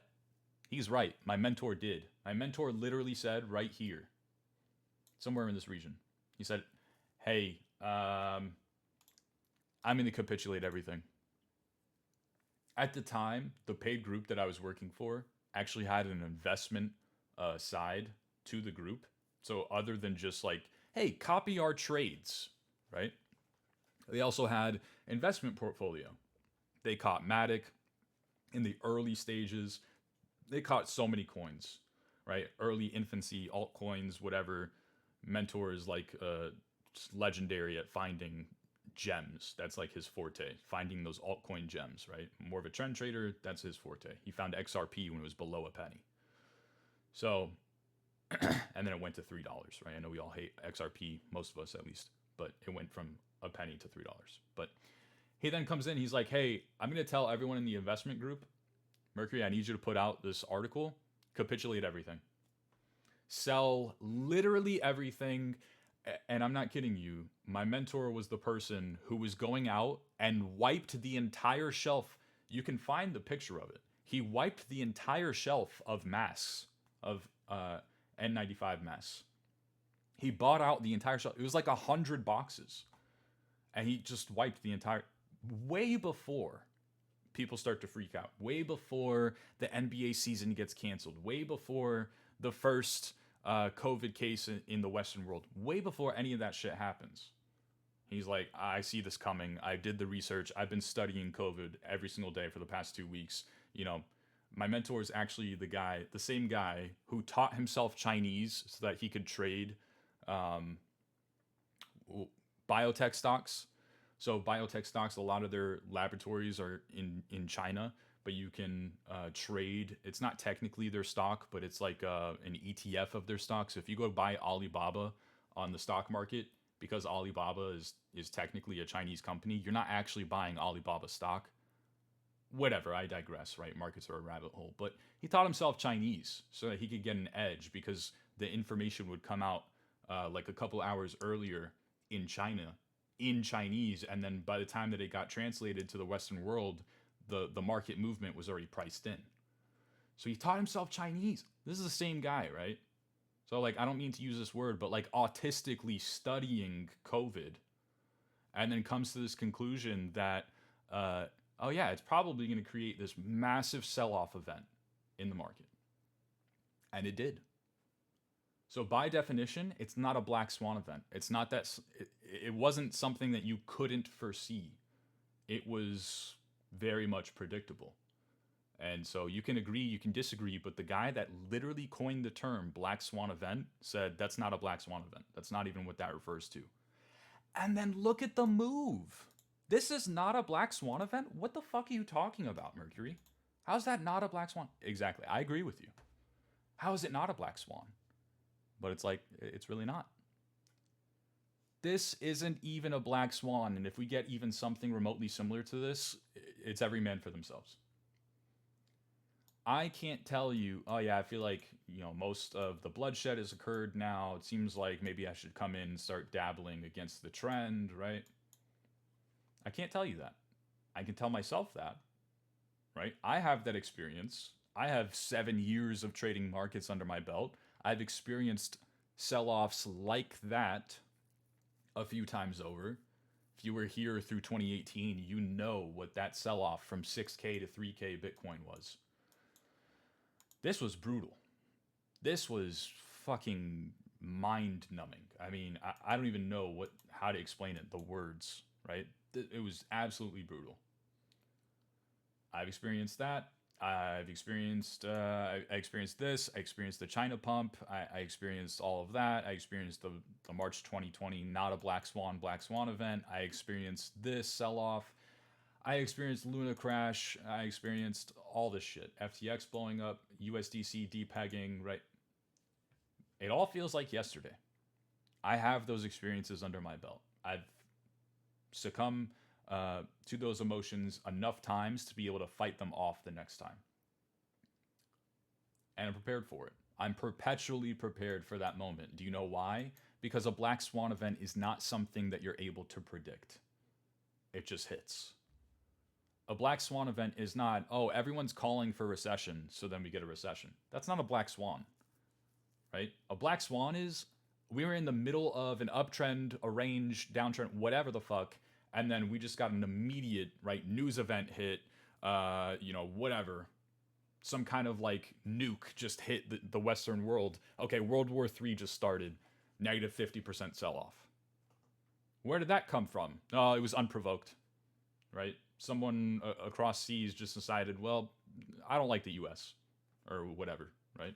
Just dropped a nuke on whoever. I don't want to name names. I don't want to manifest anything. That's a black swan. So we get a black swan or anything remotely close to it, every man for themselves. When that time hits, and it will hit, I'm not saying it's going to hit this year, next year, 5 years, 10 years. Again, the point is you're not supposed to be able to predict it, but at some point in your lifetime, you are going to experience at least one black swan event. At least. Probabilistically speaking, they have been occurring, right? So even something like a global pandemic, right? Consider COVID. And a lot of people will say, oh, well, you couldn't have possibly judged the scale of COVID. You couldn't have known that millions of people were going to die, right? People will say that. And it's like, no, you could have. Yeah. A global pandemic has hit on average once every few years, whereas it's supposed to hit once every, historically, if you go back and look, once every century or so. Right? You go all the way back to something like the Black Plague or the bubonic plague, whatever, right? Spanish flu. And then you think, okay, those things are, separated by hundreds of years. And you think about the past 50 years. We've had Ebola. We had H1N1. We had Zika virus. We had COVID. We had, you could keep naming them. Swine flu. We had this. We had that. Wait, what? What are you talking about? All that just happened within the past 20 years, bro. So the black swans, right? Or at least the global pandemics are happening way more frequently than they historically have. Chances are, those black swans, same kind of thing. Don't be surprised when you get that unforeseeable event that causes, massive sell-offs in the market that you're going to have to navigate on your own. I'm not going to be here to hold your hand to say, hey, I'm market buying this region. I'm not going to tell you when I market buy. I'm not going to tell you when I start to probe against the trend. I'll tell you when trends start to get reclaimed because that'll be the analysis. I'll tell you how I'm positioned in my portfolio comfortably in a transparent manner, right? I never tell you guys, oh, I'm entering here. I allocated this amount of size. I'm still waiting for this retest on this. I don't tell you guys shit. The point is, fend for yourself. When you get that black swan event, you're going to have to fend for yourself.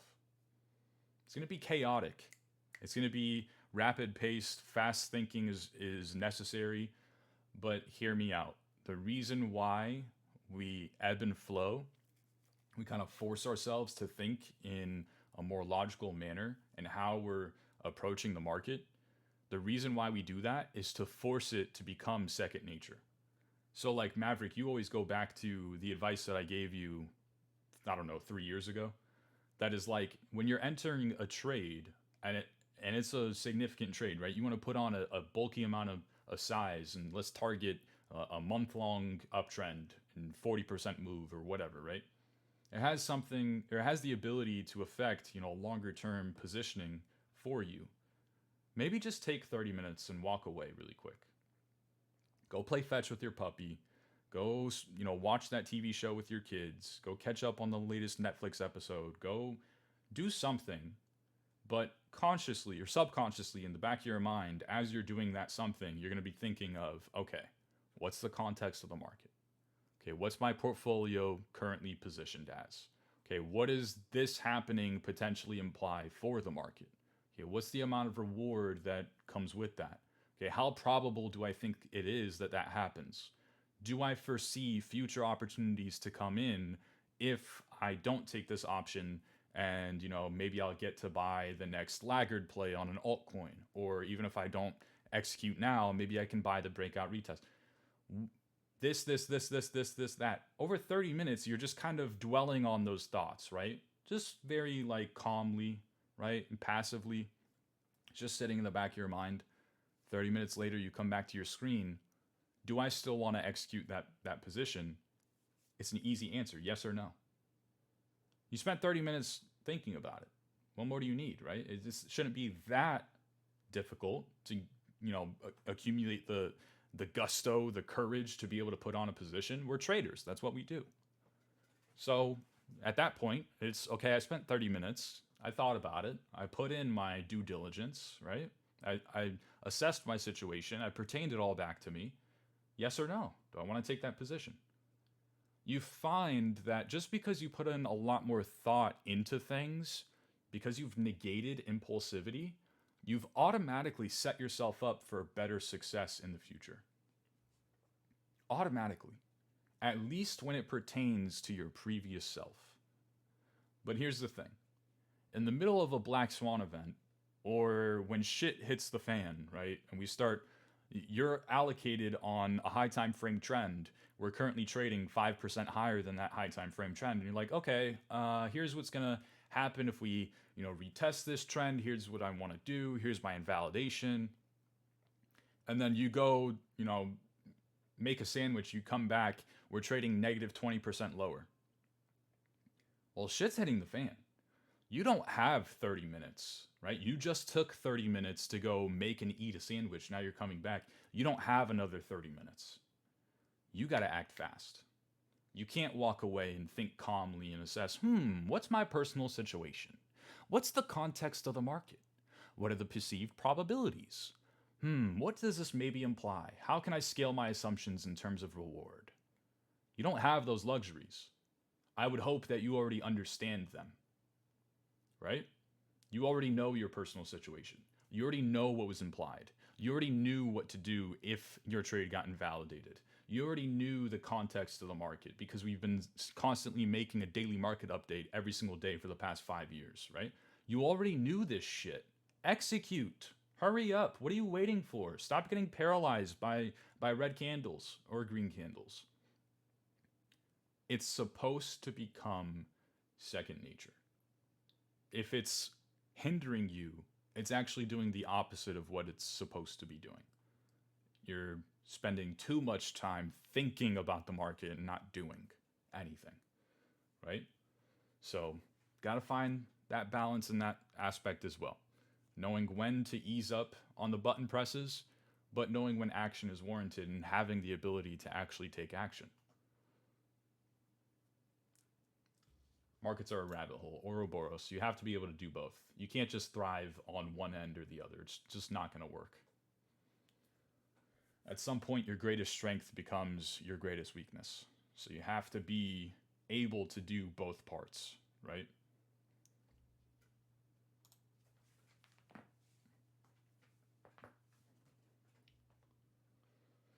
in terms of like where to rotate profits for that kind of crash, what profit?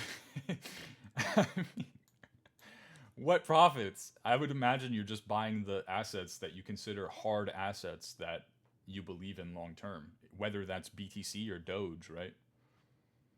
I mean, during that kind of event, if you are the person that's like, okay, I feel like, most of the bloodshed has occurred.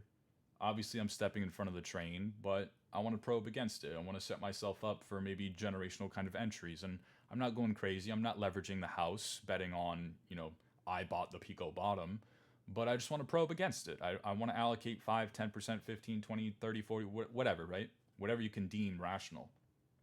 I want to allocate to, it's not that we're rotating profits to like a more profitable side of the market. It's that we would start to buy the assets that we believe in long term. Bitcoin, WIF, Doge, Nvidia, whatever that is for you, right? Whatever that asset is. Gold, bonds, treasury yield, whatever, right? Whatever it is for you. I would imagine that's where your brain kind of magnetizes towards.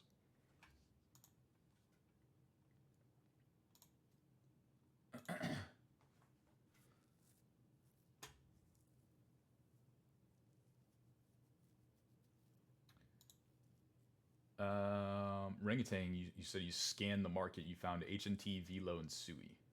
Okay, we'll take a look at that. We will do a full-fledged market scan, but remember last week we only found HNT, so I didn't even put out, hey guys, here's my altcoin watch list. It's one coin. It's the same coin that we've been talking about every single day for the past 2 months. I felt like that was kind of redundant, so I just didn't say anything.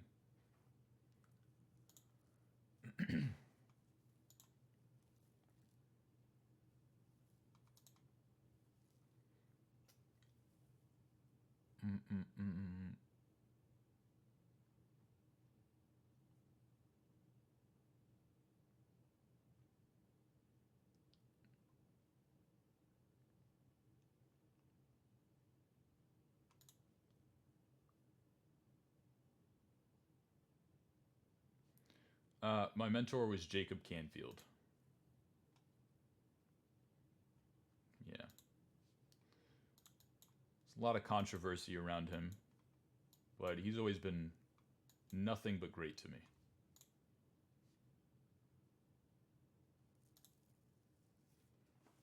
He's a good friend.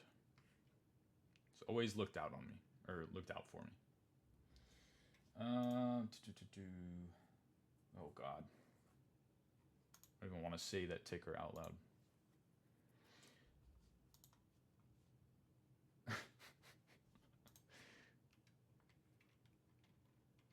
All right, I'm losing my train of thought. So Ethereum continues to underperform. Nothing really to say here.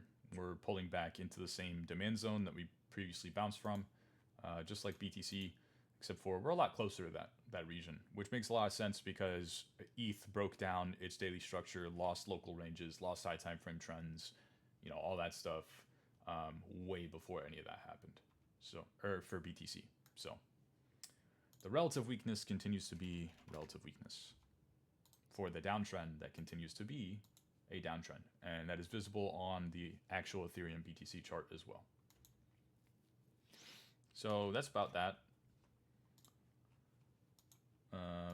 For stock market, really for SPY is what I should say, we are losing that hourly 200 moving averages trend. So from here, I would imagine scaling the assumptions, we can assume that we'll probably get a pullback into 4-hour 200s. Obviously, this is more of a hindsight analysis at this point because we're damn near there already. But you already knew what we would say in the event that happened in the first place. So it's not really hindsight if we've been talking about it preemptively, putting that seed, right, planting it, and then here we are coming back to water that seed today. So that's that for that analysis. If we lose 4-hour 200s, we'll continue down the ladder. We can target something more like a push into our 200 daily moving averages, and then go from there. If we lose 200 dailies, we could target a push into the same trend that has been, for the most part, an uptrend portrayal for a good portion of the past 14, 15 years 200 weekly moving averages, and we go from there. So that is historically where we've been able to find bottoms for this 15 years of uptrend. If this truly breaks, and when I say breaks, I don't mean this. I don't mean, oh, we spent 2 weeks trading below it and then the market collectively agreed, yeah, we probably don't deserve to be trading down here. I mean, when it breaks, when it trends below, hey, guess what? That's another lower high and we continue lower, right? And truthfully, if you want me to be honest with you, what we can do, since now I'm not the person that I was in 2021, I'm better than that person, right? I'm a better trader now. What we can do is we can go adapt, right? We'll use dynamic kind of adjustments for the market. We don't need to be static in our approach in any regard, even moving averages or trend portrayals. So something like 100 MA and 100 EMA do a better job of portraying that trend at the time. Obviously, when this is happening, I'm too busy trading animal crackers for an extra chocolate milk, right? I'm literally 4, 5, 6, 7, 8 years old as all of this is occurring. But as it's occurring, right, we can clearly see the shift, the breakdown.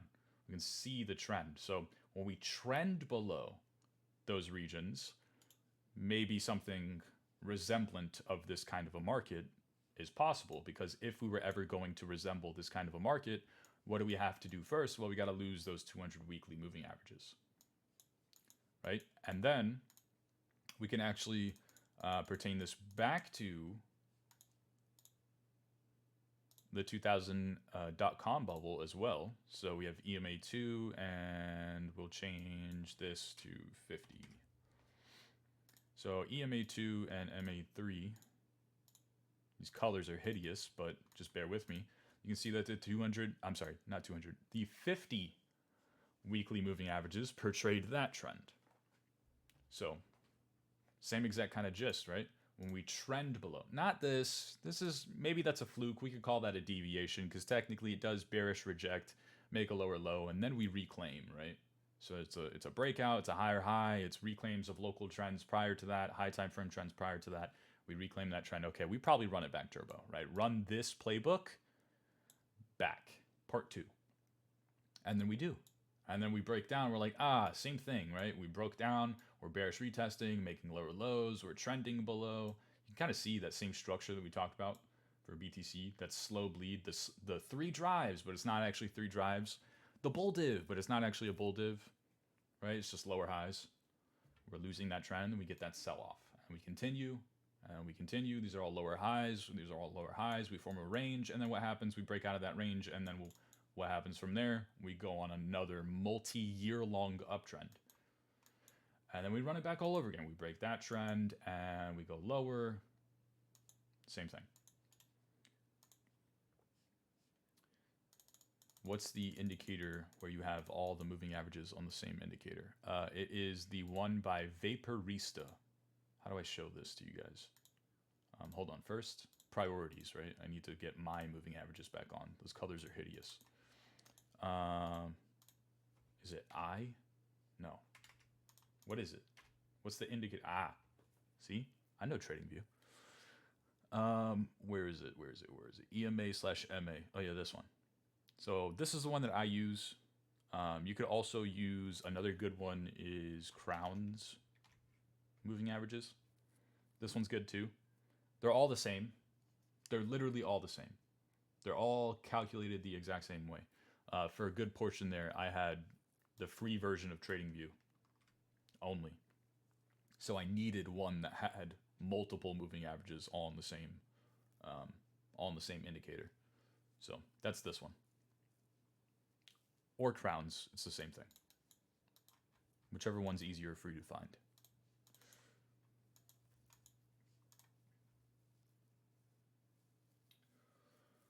All right. So from here, we'll just do a quick market scan. I can't imagine that we're really going to find much, but we'll just do it for the sake of it. Right, so really quick, let me scan through the market. If there's anything you guys want me to chat about as we're kind of doing this, please feel free. Can't imagine this is going to require a lot of brain power to say, oh, that's going bottom right corner. This is going bottom right corner. So orangutan, I agree with you. Sui definitely looks like it's showing relative strength to the rest of the market. The simple fact that it's breaking out of that resistance level, or at least trying to, and trying to reclaim that high time frame trend, which, by the way, I do like 6 hour 200s better for Sui. That's just my opinion. But yeah, that does seem to be relative strength there. So we could add Sui to a watch list. Again, I don't like this price action. This is weird. This is ugly. It's hideous. It looks like all of 2 actual humans are trading Sui and the rest are bots and algorithms chopping each other up. So I'm out. I'm good. I don't need to try and force a trade there. But if you are going to trade, I would imagine you're probably trading Sui. You know, if you're long biased only like I am. HNT, look at that, guys. Is anyone shocked? Is this shocking you? I would hope not.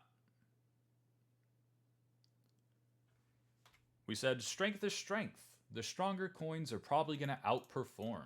They're probably going to be stronger. Hey, you idiots that are bag holding these coins that go negative 99% lower continuously. You sell your coins, come buy my HNT. Now, I can't claim clout. I haven't traded HNT a single time. I'll be transparent. Like I said, I'm always going to try my best to be as transparent as possible. I can't claim clout in the sense of, Mom, the entire crypto market is dying and I'm up 150% on HNT. Look at me. Aren't you so proud? I don't get to say that. But the philosophy, the concept, what are we always talking about? You set yourself up inherently for a greater chance of success just by using a stupid fucking simple concept. This coin is stronger than these coins. I should probably trade this. This is what warrants my attention mostly, because otherwise, what's the difference between Matic or the other ticker or the other ticker or the other ticker or the other ticker or the other ticker? Because there's 3,000 of them, and they all look relatively the same because they're going to the bottom right corner. Which ones aren't? HNT. Now what happens? Oh, HNT is creating higher highs as Bitcoin makes lower lows. As 99.99% of the market is making lower lows. The one coin that we have continuously talked about every single day for the past 2 months makes another higher high. Take this moment to vindicate the winning mindset. I'm not saying that every single time we add a coin onto our Altcoin Friday watch list, it's always going to outperform, go 150% higher as Bitcoin trends 30% lower. I'm not saying that. But what I am saying is long term, this is winning philosophy, and this is why. HNT deserves its place on the watch list yet again, obviously. We'll keep going. Oh yeah, computer brain. I totally forgot about your question. Thank you for reminding me of that. What do you do if you barely miss a trade and the setup is still valid, but maybe not quite as strong? Yeah, we'll take a look. Let me just finish the scan because I'm sure it's not going to take much longer. What is that? Is that Tron? Yeah, it is. I'm still not trading Tron. I am biased. That's Aave. I'm still not trading Aave. You see how we are spotting the stronger coins, right? It's just that I don't really care to be adding them to my watch list. You can add them to yours, but I don't care. I'm not going to be trading Aave, so I'm not adding Aave. Is it stronger? Yes. Is Tron technically stronger? Yes. It has been for the past 2 years. For the past 2 years, I continue to neglect it.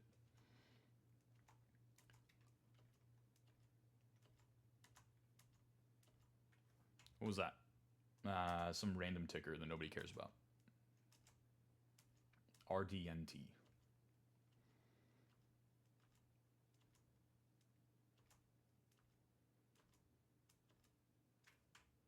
You guys want to trade this? This looks relatively stronger. Right? That's an uptrend. So you obviously see the sarcasm in this moment. When I look at Tron, this is what I see. When I look at Aave, this is what I see. When I look at Sui, this is what I see. Obviously, this is about 3 standard deviations in the same extreme direction. So it's exaggerated, but this is why the same reasoning is why I'm out on Tron. I'm out on Aave. I'm out on Sui. I'm not trading those coins. Because you see it on that specific chart, you see the bullshit that I'm referring to.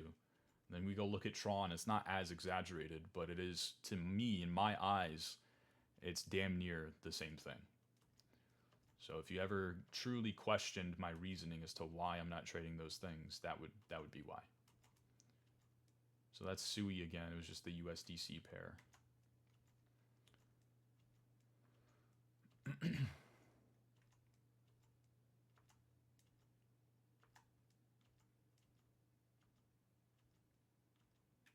What was that? Velo. So orangutan, good eye. I think we talked about this as well, but again, this is not really something that I'm going to trade. Velo's a lower market cap coin, but is it technically relatively stronger than the rest of the market? Yes. So therefore, if you're willing to trade it, would it warrant your attention more than the other 99% of the coins? Yes, it would.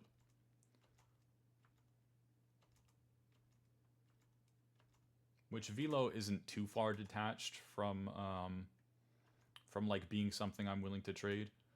It might just be a subconscious bias that I have that I don't really know what that coin is, and I'm aware that it's low market cap. It's not something I'm familiar with. So I will point out my own biases because I'm at least cognitively aware of them. You don't have to call me out. You can if you want to. I always welcome it, but you don't have to because I'm fully aware. And then we get to Bitcoin. So honestly, again, if I'm going to make another altcoin watch list, it would just be HNT. For me, that's what it is. So you guys tell me, is it annoying that I didn't put out a watch list last week and, talk about HNT? Or is it just redundant information and I can refrain from an @everyone tag for nothing? If anyone wants to give their input on that, would be appreciated. In the meantime, what do you do if you barely meet? You don't need my watch list. I love that answer, Rangatang. I love that answer. Man, that feels good to read. What do you do if you barely miss a trade and the setup is still valid, but maybe not quite as strong? Can you look at a short setup for TIA? Yes. Okay, so truly to answer your question, computer brain, what I need to talk about is the context matters. So like before we even look at a chart, let me just draw some squiggly lines. Let's draw squiggly lines that look like this and something like that.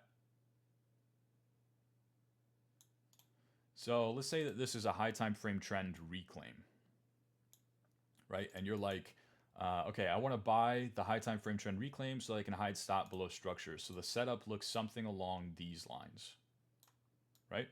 And you want to target higher. Nice 7R trade, man, it looks pretty good. We have pretty solid conviction in this. We can justify adding good amount of size. We want to bid the inflection point where it's the support level plus the moving averages plus the market structure, about as close to the structure as we can get without ever thinking or having a reason to think that it would break. So yeah, we want to, bid that general region. Well, we get to that zone and we start to, break away, and it's like, maybe this trade has gone away from us. But then it comes back, right? And it gives us another test to the exact same region. So the question becomes, okay, I got front ran the last time. What about this time? Really, it comes down to, is the trade still valid in your perspective? Is it still entirely just as much as valid as it was on the first time around? Because if yes, then I have had great success. I've also had losses. I've had great success buying the second test, right? The second time around, where it seems like, well, we already tested this region. What reason did we have to pull back into this exact same point and give me another entry the second time around? Why would the market do that? Surely it's too good to be true. I should throw it out the window and forget that this setup exists. I don't think that way. So I really don't. I see it as, okay, cool. I just had to be more patient. Here's the caveat, because everything in trading is a rabbit hole. I can never say something blanket statement and it's always applicable 100% degree. If it does this, right, instead of that kind of price action, if it does something along these lines and it's like, oh, here was your entry, and oh yeah, here's a ton of uptrend, and then oh yeah, by the way, that's your entry point. Do you want to take it? It's like, well, okay, at this point, we would have hit two of my take profits if I took that first entry.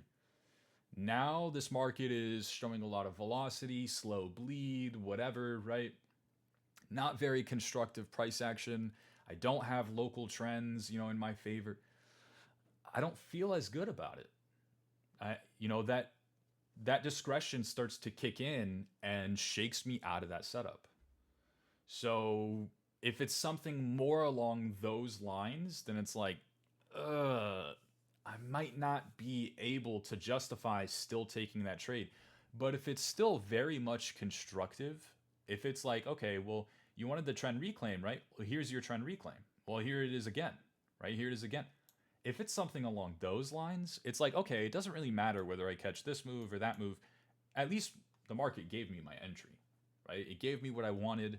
I can take that trade and feel comfy about it. Either way it goes, and we're good from there. Generally speaking, and it's hard, you have to use discretion.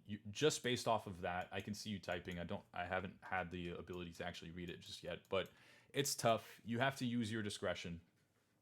It's not that I say that and then that general statement is now going to be the thing, like, oh, it's so clear now. Okay, so if it starts to hit my TPs, then just don't bid it the next time. Like, it's not that, but it is that general framework. That is how I think about it. That starts to impact how, what decision I actually end up making. So that is the general thought process.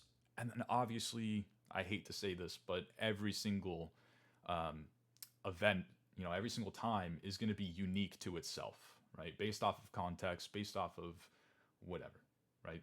Your perspective, your discretion. So, but we will see. I'll look at the example that you gave me.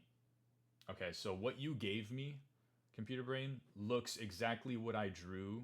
Looks exactly like what I drew the first or the second time, where I said I wouldn't take it. It would probably make me feel like I was shaken out of the trade and I missed that opportunity, and it is behind me at this point, and I'm probably just better off neglecting that setup moving forward. So what you just sent me in chat looks uncannily similar to what I drew up that makes me think, okay, I should probably skip out on this trade. So I kind of gave you an answer without even knowing that I gave you an answer, like a straightforward answer, like yes or no. I kind of gave you one without even actually knowing that, because it looks uncannily similar to what I drew. And I drew that before you sent it. But yeah, that's my methodology. That's the way that I approach that. It's tough. It's very tough. I wish it were as easy as, hey, we're still above this stupid little green and blue line. So just always continue respecting it. We don't live in a butterfly, rainbows, and dandelions kind of world, right? There are going to be times where you miss out on setups, and then it comes back and it's like, hey, you want to set up? You wanted this, right? And then, what's even worse is that there are going to be times where you shake yourself out of it, and you're like, I don't know. All right, maybe just refrain from taking it. All right, whatever. It is what it is. I missed out on the trade. It would have hit two of my take profits. And then you say that, and then it gives you the same setup, and it actually fulfills your idea. There are going to be times where it happens. It is. It's going to be times where it happens. But again, I still adhere to my methodology of if it starts to look less ideal, if there's something about it, right? You can't quite put your finger directly on it, but you can put your finger and you'll land somewhere in the general area of something about this doesn't feel right. I say follow that gut instinct. I say, your brain is thinking that manner for a reason. You're probably just better off deciding heads or tails, and then coming to acceptance with, before you see what happens next, coming to acceptance with, it might land on the other side. So if you decide to still take that trade, so be it. But then your immediate regret upon getting stopped out is going to be, ah, damn it, I knew that my gut instinct was telling me don't bid it this time around because I already missed the setup the first time. And, the other way as well. If you decide to neglect the setup and it starts to hit the same two take profits that it hit the last time, you're going to be, ah, damn it, my gut instinct was telling me I should take that trade and stop trying to put so much emphasis and brain power into things and just trade the moving averages outright, right? So you're always going to have a regret. You just got to come to acceptance with your decision and the outcome of it before you see that outcome. And that's always the case in trading, but it's especially true where more discretion is required in order to make a decision. And when it comes down to what is my discretionary kind of way of thinking to assess, should I make this decision? That's how I make it, is the kind of the structure of it, the context of it, the, hey, it's not quite the same setup, but it still is, right? We could still validate it with all the same reasonings, but it's not quite exactly the same. Context just kind of changes. Or the velocity of the market coming back into this region doesn't feel nearly as comfy as it did the first time, or whatever. So that kind of stuff. Yeah, Merc, that makes a lot of sense. And I think the more I think about it, like the fact that it spiked up so quickly, um, and then came right back down just to fall back in that same range it's been trending in is probably a red flag. I think it's actually happened on OM as well, where you get all those longs trapped off sides and then they puke and then it comes back into the range. And then the next move is below the range.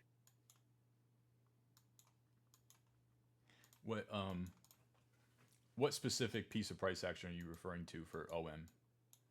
Um, where was this? I draw things a little differently. Let me look at my chart.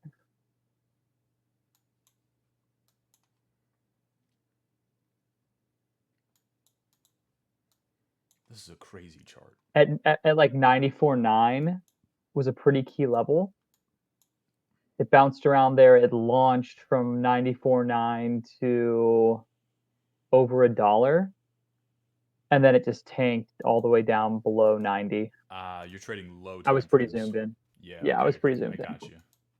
You're trading this. I see. Yeah, okay. So this is exactly what we were referring to, right? Where it's like, Yeah, okay, it gives you that kind of contextual, structural pullback. You're like, all right, I get the idea here. We buy yep, range highs, we buy local trend yep, confluence, right? We target, even if it's just an equal high, I can make 2R off of this. yep, And then you're like, all right, this seems pretty straightforward. You miss your entry. Let's say you miss your entry by half a penny. And then it's like, okay, well, you wanted this setup, right? Well, this time doesn't feel the same as it did the first time. And it's tough because you can't really say that, can you? It's like, what do you mean, Mercury, that it doesn't feel the same? I can sit here and I can talk about, okay, well, it would have hit 3-year take profits, right? Do you really want to take the same trade the second time around if it already would have hit your take profits? Maybe not. Well, it's not quite the same comfy structural pullback, is it? It's kind of a slow bleed. It's kind of like no green candles exist. Where did all the buyers disappear off to? We're also coming off of like a sweep of the highs. We're also coming off of like a rejection of a higher time frame trend. So maybe it's not quite the same the second time around, and it's like, okay, this one example that I'm giving you makes you think that you should approach that way for the rest of forever. It's like, okay, so if I miss the second opportunity comes my way, I should just, you know, neglect it because this is probably what's going to happen. So it's probably going to happen for Saga 2. That's your brain right now. But that's not always the case. It's that it's contextual. It's that you had to see it on OM and think it and apply it and then see the reward of applying that discretion. Not just being a robot and, oh, we are still above hourly 200s and range highs. Me bid, right? You got to be more of a human. You have to use those emotions. Okay, well, this isn't quite necessarily the same thing. At the end of the day, this is going to be the most hedged, bullshit, paid group guru advice I could ever give you. You are a discretionary trader. You have to use your discretion. You just have to. Not every test is the same. Not every reclaim of a high time frame trend is projected to go to new all time highs. Not every breakdown of a range is always going to be. You just have to use your discretion. You have to know how you like to operate, what position you are going to put yourself in, how you like to scale your assumptions, how you're able to dis- form a discrepancy between I should bid this, but I shouldn't bid that, even though if you were to put it into blanket words for me and just make a blanket statement, why are you bidding OM here? Range highs, local trend, higher lows. Why are you not bidding local trend here? Or why are you not bidding OM here? Because it's still range highs, it's still higher lows, it's still local trend. Well, because, and then you give your discretionary input. And then that then sways the way that you're perceiving the market. It's tough because there's not really a tangible way to repeat this. It's beauty in the eye of the beholder, right? I can't let you download my brain and download my thoughts to say, okay, well, here's where Mercury would have bid, but here's where he wouldn't have. It's just not possible. You have to form that discretion through experience. And I think that, honestly, let me give you some props really quick. You're on the right path. You saw the kind of like the nuances of the market the second time around. You shouldn't know how quite to like put it into words, but you knew it. Your gut felt it, right? That gut instinct is the very, very beginning foundation of your discretion. The sooner and the quicker and the more fluid and the more concise and comprehensive, even, that you can connect that gut instinct with your brain's thoughts, now your discretion is actually viable for adapting to the market and navigating whatever the market is currently throwing at you. So being able to say, well, maybe I shouldn't bid this time around because this, and that, even though my system still technically agrees that I should. Now you're using not just a system, now you're being a discretionary trader with a discretionary trading system, and you're using your discretion to create excess alpha, excess edge, excess reward, excess benefit for yourself. That's an advanced concept. These are advanced because they're not tangible, right? Risk reward is tangible. Perceived probabilities isn't quite tangible, but we can pertain it back to a stupid kiddish analogy, snowball to snowman. Oh, look at that. Suddenly we understand what the hell Mercury's talking about when he says perceived probabilities. If this were to happen, this has to happen first. So by definition, we are increasing the possibility for that to occur, right?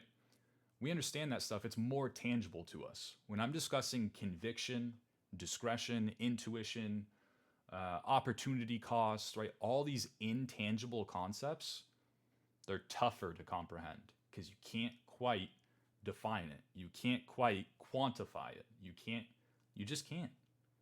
It requires, you just have to know what I'm talking about. And in this case, I think you know what I'm talking about. You feel what I described. I can sense that.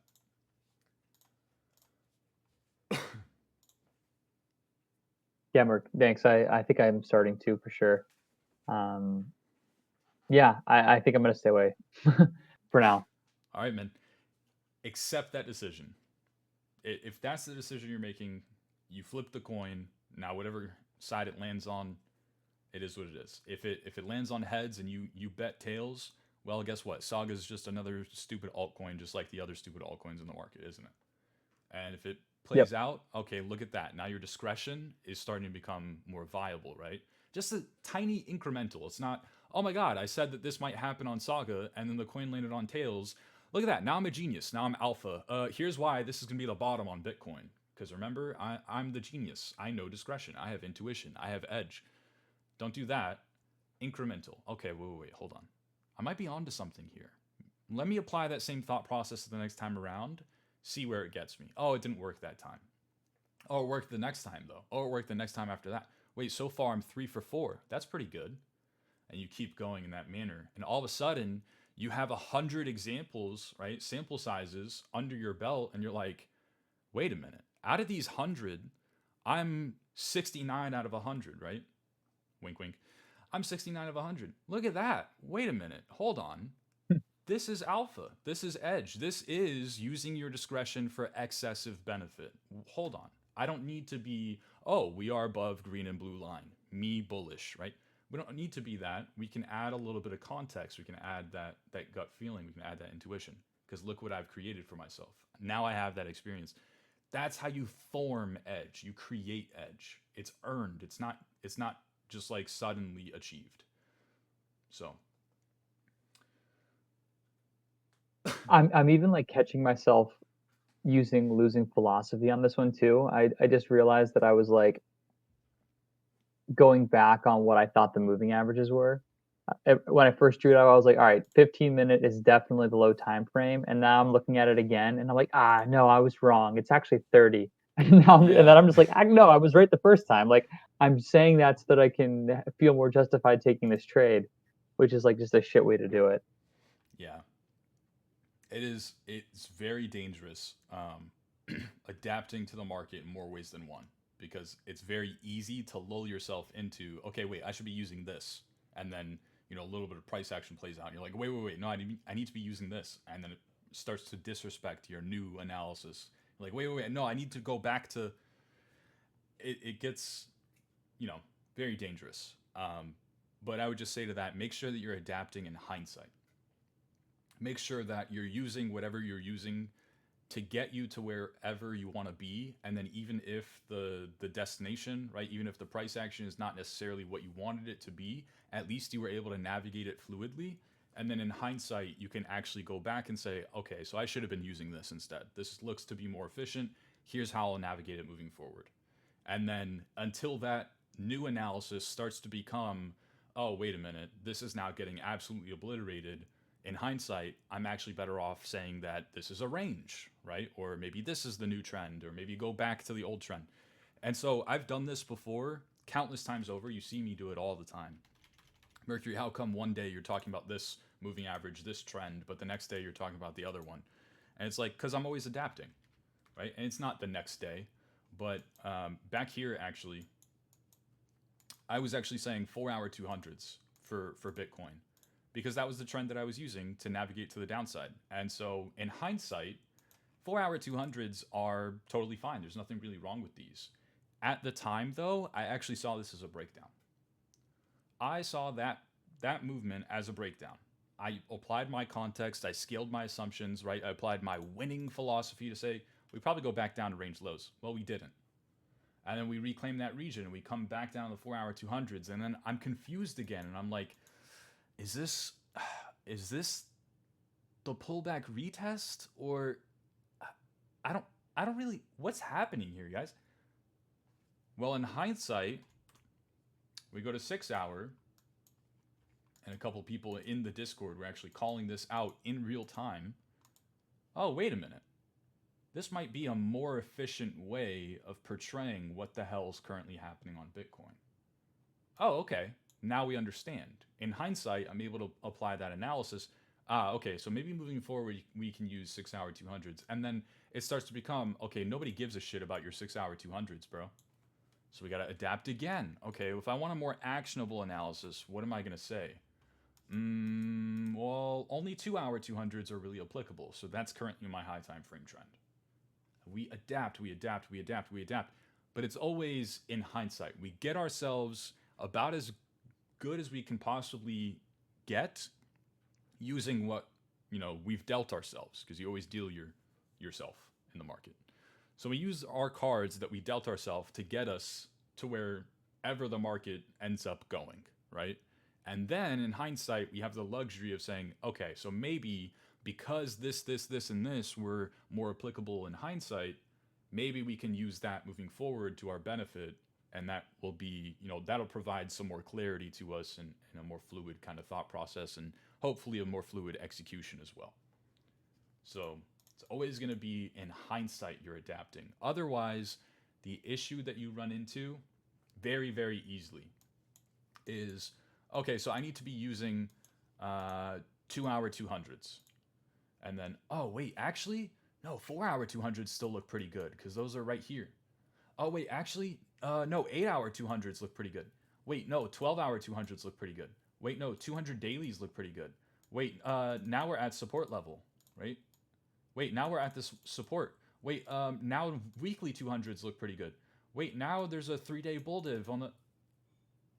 And it's like, dude, this is supposed to be a high time frame trend trade along 2 hour 200s at 60K. Current price is 38K. You're still making the same argument. You're still holding the same trade. What the hell happened? We lost the plot somewhere along the way because we're too eager to, oh no, I shouldn't be using this trend. I should be using the other one. And then we change. And then we're, oh wait, no, actually, and we just keep going, keep going, keep going. It's a slippery slope. It's very easy to lull yourself into that way of thinking. When I put it into words for you and describe it the way that I just did, it seems like unfathomable to think that anyone would ever lull themselves into delusion like that, right? But you've done it before. I've done it before, countless times over, right? Do not think that I was sitting there trying to find new bullish arguments as I'm bag holding 100% of my net worth is exposed to BTC during March of 2020. I absolutely was. I was, oh, well, I actually entered off of 200 daily moving averages, but yeah, we went negative 10% lower. We're going to find a bottom here instead. Now we're testing this support level. Oh, well, now there's a bull div on this, oh, well, now we're oversold. So surely we're going to bounce. Oh, well, now, and we got to 3K. You know who out trades me? My fucking uncle who hates Bitcoin. I'm not kidding you. Me and my uncle have a really good relationship. I'm really close with him. He's been there, through a lot of my life. So I take him out to lunch at least twice a month, right? We go catch up. He has a lot of, he's done a lot in his life. So he drops a lot of wisdom and life knowledge on me. So I take that man out to lunch. He asks me about the crypto market every single time we go out to lunch. And then he follows it up with, yeah, I think it's a scam. Dude, in April of 2020, when I take my uncle out to lunch and I'm like, hey, you have to pay because I'm down horrendous right now. He's like, oh yeah, by the way, I bought Bitcoin at $4,000. I'm like, wait, hold on. You bought one whole Bitcoin at $4,000. You think it's a scam? He's like, yeah, I thought it was a good buy opportunity. I just had $4,000 laying around and I was like, why not buy one Bitcoin? Even though it's a scam and I hate it. And then went to $9,000. He sold it and he donated half to charity. I'm like, you out traded me. You out traded me. My uncle that hates crypto and thinks it's a scam out traded me because I'm lulling myself into delusion. I'm so-called a professional trader, right? He thinks crypto is a scam, comes in, buys 4,000 because, I don't know. Seemed like it would bounce. What are we talking about here?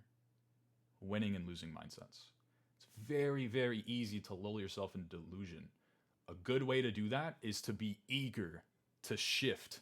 Oh, well, I was using this moving average to portray this, but now I'm going to use this. Oh, well, I didn't care about, September seasonality or Q4 bullishness before, but now that's the only kind of everlasting hope that I have. If that gets diminished, I don't know what the hell to do. Like finding new arguments, right? Pulling them out of thin air. So we don't want to do that. We want to refrain from it. So get yourself to where you want to be using the analysis that you've created for yourself. You know how to do that. Plan A, plan B, plan A part 2, plan C. That applies for every time frame, for every trend you will ever come across. That is a straightforward, systematic way of thinking. If that starts to occur, we can start to, okay, in hindsight, let's use this instead. And then go from there. We refrain from lulling ourselves into delusion. We still do a good job of efficiently adapting to new information and being dynamic in a dynamic market, but we're not allowing any room for delusion or complacency, right? Or paralysis even.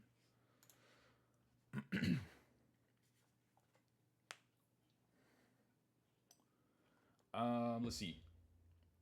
Rangatang says, Merc, the best mental block you have broken for me is thinking all coins just trade as Bitcoin beta. I would have gotten chopped up out of HNT for sure, considering these conditions. Pray your hands and then shake emoji. Winning philosophy wins. Doesn't it feel good, Rangatang? Doesn't it feel good when you apply long term winning philosophy and it wins? And it doesn't just win to like, oh, HNT went up 10% as Bitcoin sold off and broke down below a range, right? It's like HNT went up 150% higher as Bitcoin is down negative 20% on, the past 30 days. Wow. That's crazy. Yeah, feels good. So winning philosophy wins, and hold on to that, man.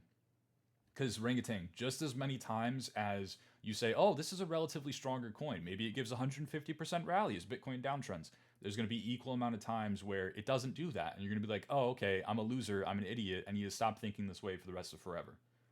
And then we enter a bull market again, right? And the context changes and the market's dynamic. So we start to favor, better conditions, and we see these new coins popping up, and they start to be relatively stronger. Something goes on a solo run. Do you remember Rollbit? In the depths of despair of a bear market, or in the middle of a 7-month long range, Rollbit just goes up 10x after being listed on exchanges, and before it's on exchanges, it was already up 10x 2 weeks prior to that. And then it goes up another 10x. Link in 2019, another great example. Yeah. Those solo kinds of rallies, it's going to happen. It is absolutely going to happen. It's the same methodology, the same thinking that people apply again and again and again and again and again, over and over and over and over again. Oh, well, the rest of the market's dying, so this coin's going to go lower. Here's why Link is not going to make new all-time highs in 2019, and then it makes new all-time highs. Here's why Rollbit is going to go to absolute zero, because it's a scam. It's literally a casino coin. It can't go from 3 cents to 30, and then it does. In the span of 2 weeks, by the way. Right?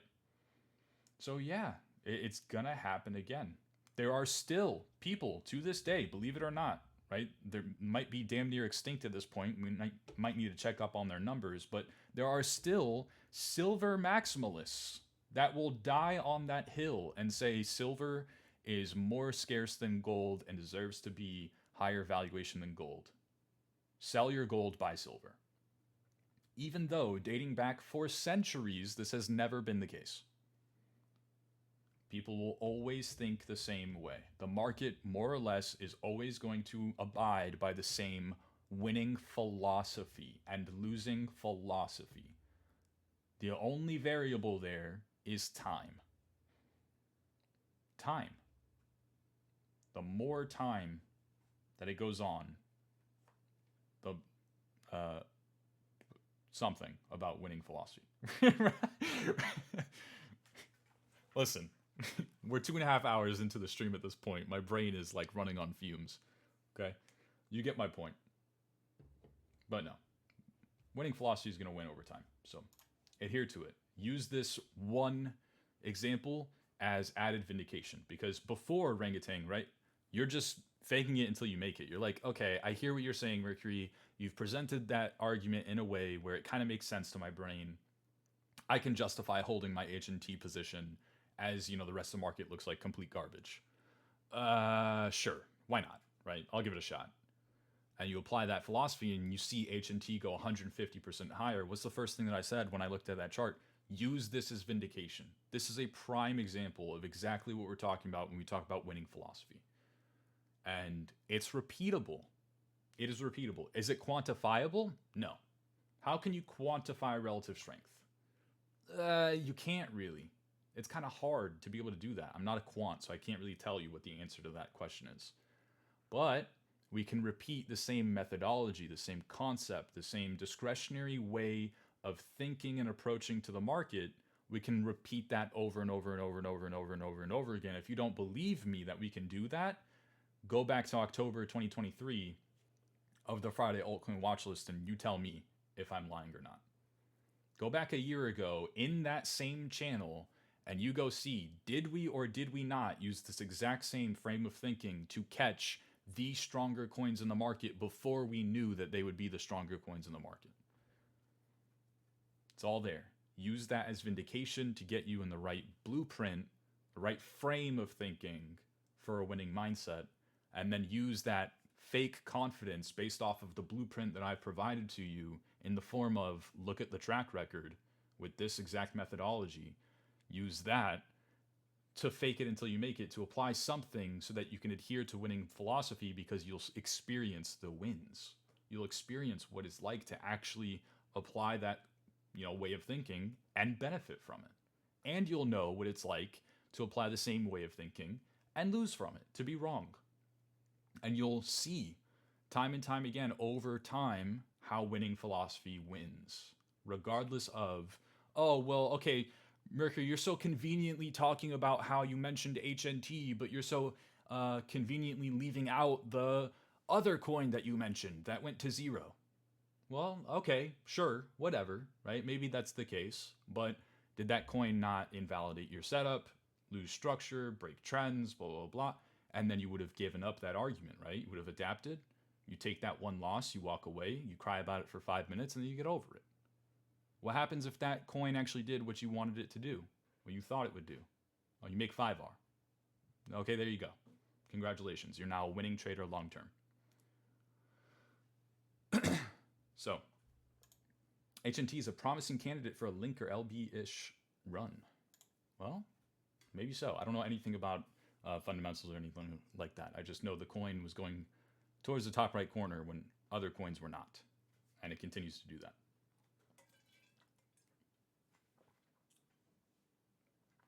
Insane that you can't trade HNT on Femex. Have fun staying poor. No, I'm kidding.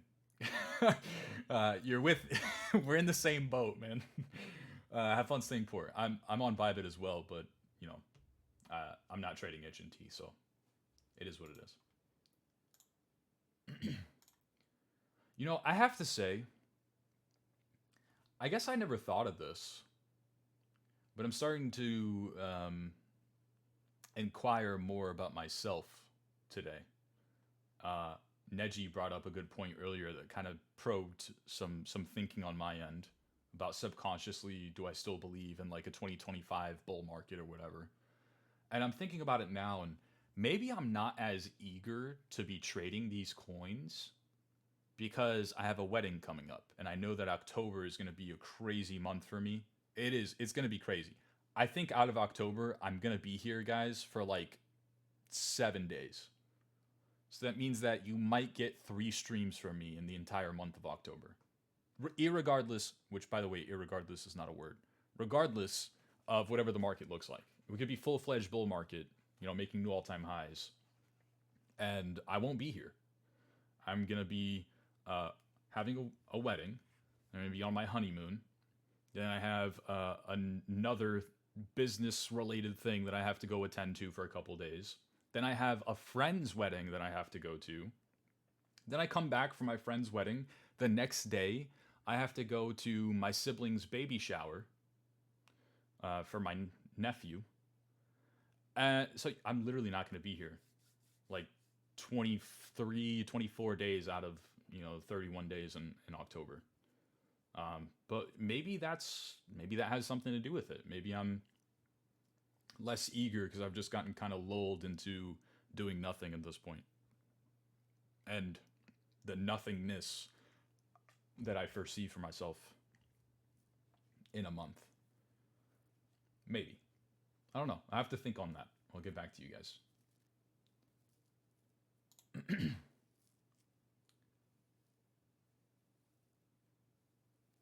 Price action wise. Okay. I got you. So you're saying you're comparing actual price action. You're saying HNT reminds you of like a Link or an RLB style run. I like that. Okay, let's take a mental image of what this price action looks like. Let's try and go look at Link in 2019.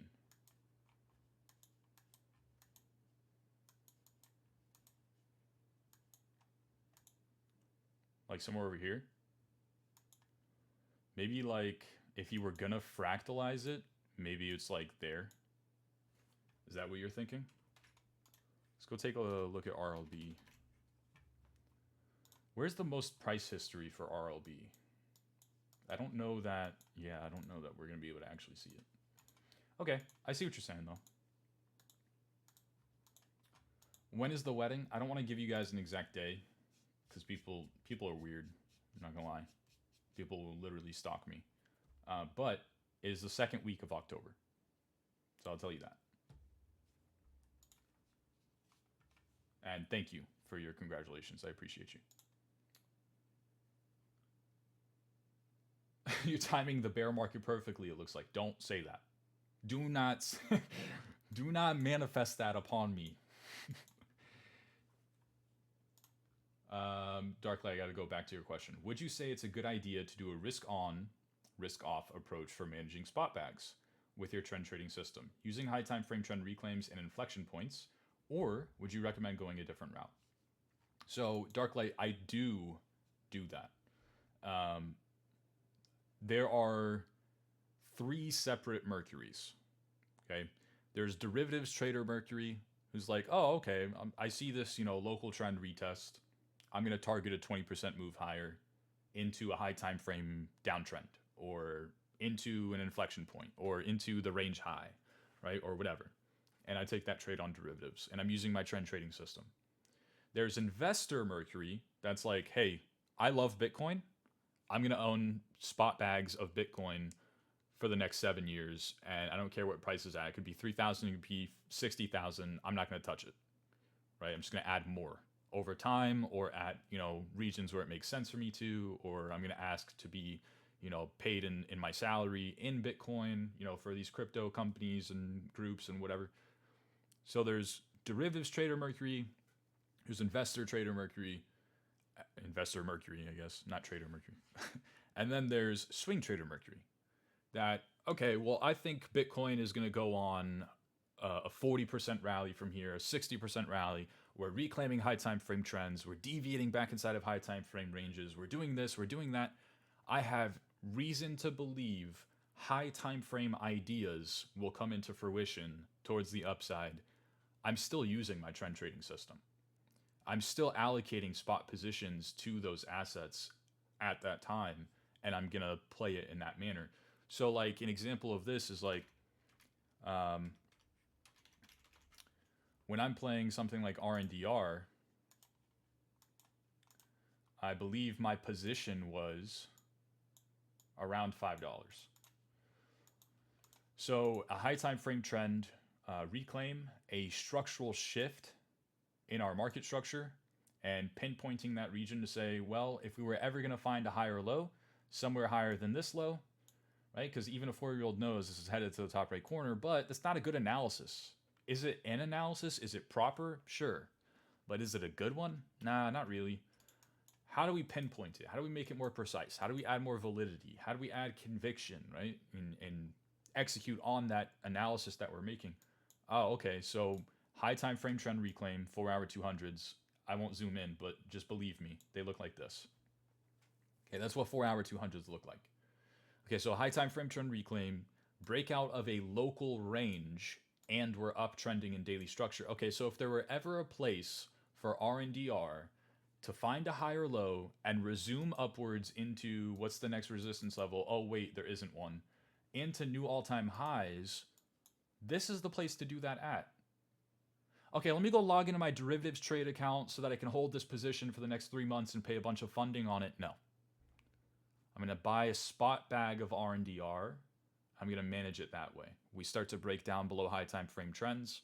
We start to deviate back inside of that range. We start to break daily structure, all that kind of stuff. I'm cutting that position with just the same amount of fluidity, with the same amount of invalidations, with the same amount of conviction, with the same system, right? It's the same trend trading approach. It's just we're trading spot and higher time frames as opposed to lower time frames in derivatives. That's usually how I break down my thought process is derivatives equals lower time frame trades, things that I don't really plan on being in longer than like a week or two. And then, higher time frames like trades that I could see myself in holding for the next month, 2 months, 3 months, 4 months, 5 months, 6 months, whatever, right? As long as that trend persists, or as long as the trend persists. And then, yeah, I had to hold that position for the next 200% move over the course of, this is where I cut, right? So 2 months. You don't want to be paying funding for 2 months, right? So I am actually an idiot, and the other trade that I took, similar to this, was INJ, and my dumbass was so lazy that I didn't want to. I didn't have enough funds on Femex at the time. I was conveniently logged into Femex as this candle was happening, and I didn't have enough funds on Femex, and my dumbass was too lazy to switch accounts or to deposit more money onto Femex or any, right? There's so many alternatives that I could have taken. And I was just like, I'm lazy. I'll just bid here instead on derivatives. And I had to hold my INJ trade for the next month and a half on derivatives. I paid a good amount in funding. I probably lost 1R just from paying funding fees. It was stupid. I shouldn't have done that. It was dumb. I could have made an extra 1R, right? I usually don't do that. That was a fluke, but that is what happened. But that's not the example that I would say we should be basing things off of. That was a fluke. I got, lazy and whatever, lapse in judgment.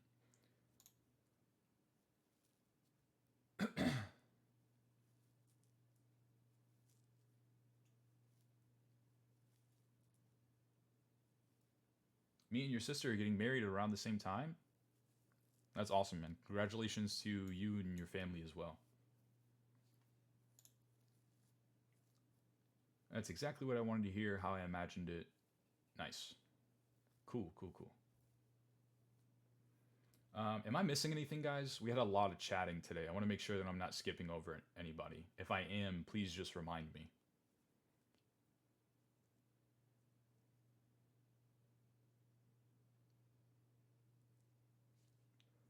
Okay, so we got Tau. Oh, I did not look at Google. You said that first. We're gonna go look at Google first. Whoops. You see my brain? You saw that, right? You saw what I just did? You see how mentally ill I am? Okay. Google USDT.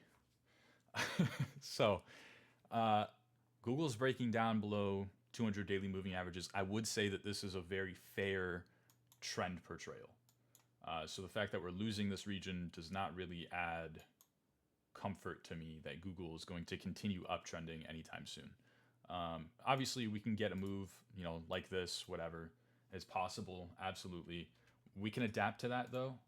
If we bet that Google is deviating here and this is just a fluke, don't worry about it, and then we do go down, there's no adapting. You've now ensured that you are reliant on number go up, and if number do not go up, you're kind of screwed. So with Google breaking down below, at this point, a 1.5 year long uptrend, we are now allowed to target a greater inflection point on a much higher time frame.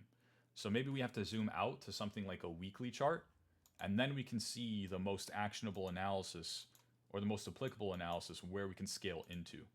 So immediately my brain is going to magnetize to these 200 weekly moving averages just because of how they've performed historically. So that then becomes my next target for Google. Any other confluence that we can find around that region is just added vindication for the belief that I already had. So that's my analysis for Google. And then maybe we can break this down and add more depth to it so we're not, purely reliant on 200 daily moving averages, a very inactionable approach. Valid, right? And high time frame, so prioritized, but it's not actionable. So maybe we can find a more high time frame trend that shows us what's happening. I don't think that it's 4-hour 200s, by the way. I think we can do something or find something a little bit better because we have the ability to adapt in more ways than one. So we can say maybe something like 2-hour 200s is going to do a better job of showing us these breakdowns of trend that lead to bullish retests of the 200 daily moving averages. You see how that works? We lose this trend, we say, okay, maybe we get a deeper pullback into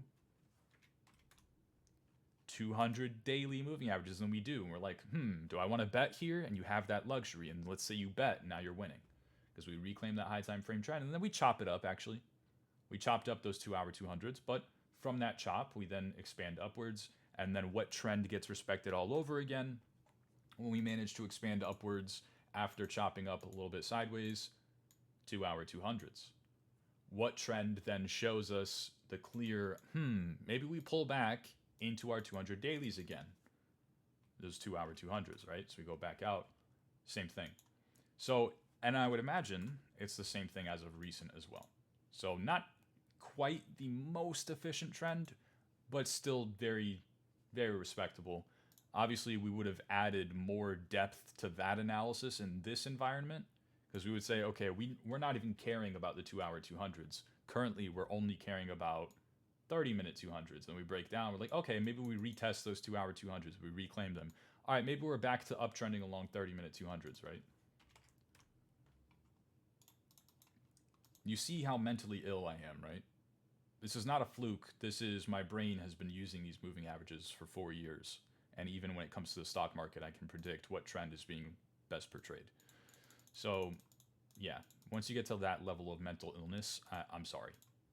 I feel for you, right? But that is the way that I would break down Google. So, using those trends to help give you a more fluid way of adapting moving forward. This one, sure, that's a fluke, that's a fake out, whatever. But I can't imagine you would have given too much merit to that, because as you're doing that, what's happening? You're kind of right beneath those 2-hour 200s, right? So contextually, probably not the greatest way of adapting. So moving forward, 30-minute 200s will provide, because at this point, it's not choppy and it's not as kind of jumbled up in the same region. 30-minute 200s will probably provide insight to what is the next significant relief bounce, right? And we can try and play the move, the white space from there to there, something along those lines, whatever. The longer that this continues downtrending, the bigger the gap between local trend and high time frame trend bearish retest. So, yeah, the more graceful the analysis becomes, right? And then obviously if we reclaim 2-hour 200s, as it currently stands, that would also be a reclaim of the 200 daily moving averages too. So we can say, this was a fluke, this was a fake out, nobody cares, run it back turbo, right? But again, the longer that we persist downtrending below those 2-hour 200 dailies, the farther away those 2-hour 200s get to the 200 daily moving averages. So we can start to say, eventually at some point, hypothetically, it would not look like that. It probably would not look like that, but it might look something like this, right? We can say, so we're reclaiming the 2-hour 200s. We can assume that we might get a bigger push into 200 dailies, which are still kind of flat and weird, right? And then go from there. And then maybe we reclaim that, and now you've provided actionable analysis to yourself you can use to go and execute off of. Not looking for a trade here, but interested in increasing your spot bag. So 200 moving averages on the weekly and 200 daily moving averages looks good. I would say so, yeah. I would say reclaiming high time frame trends, that makes sense. Or pulling back to retest the same trend that has been trending for the past 14 years at this point for Google. I mean, right, based off history, anyone who's been taking that bet has been a winner. So that's the trend. And we want to bet on trends, then therefore that's the hypothesis. We bet on those 200 weekly moving averages. Same thing.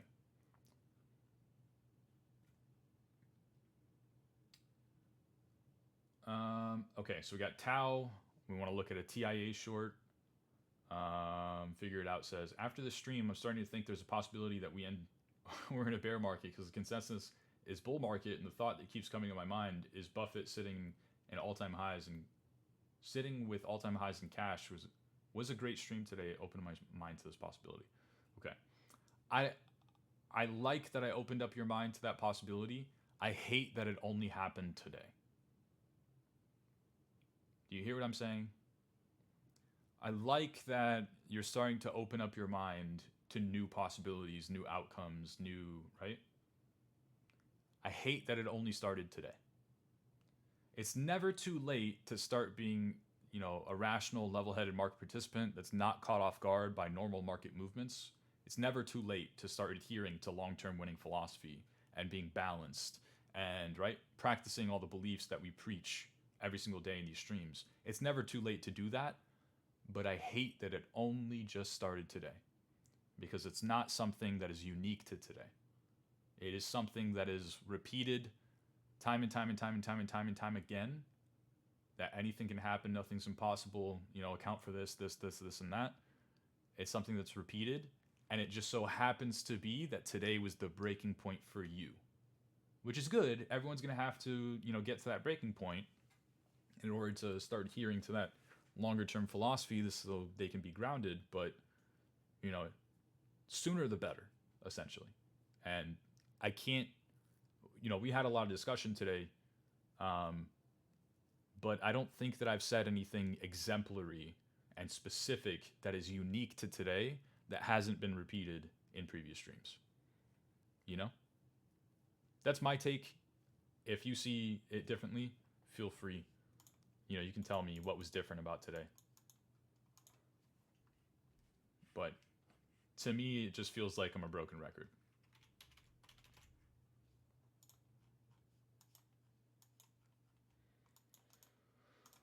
Okay, Tau. Pretty ugly chart. High time frame range, and we're testing the high time frame range low. Truthfully, I'd say we'd leave it at that.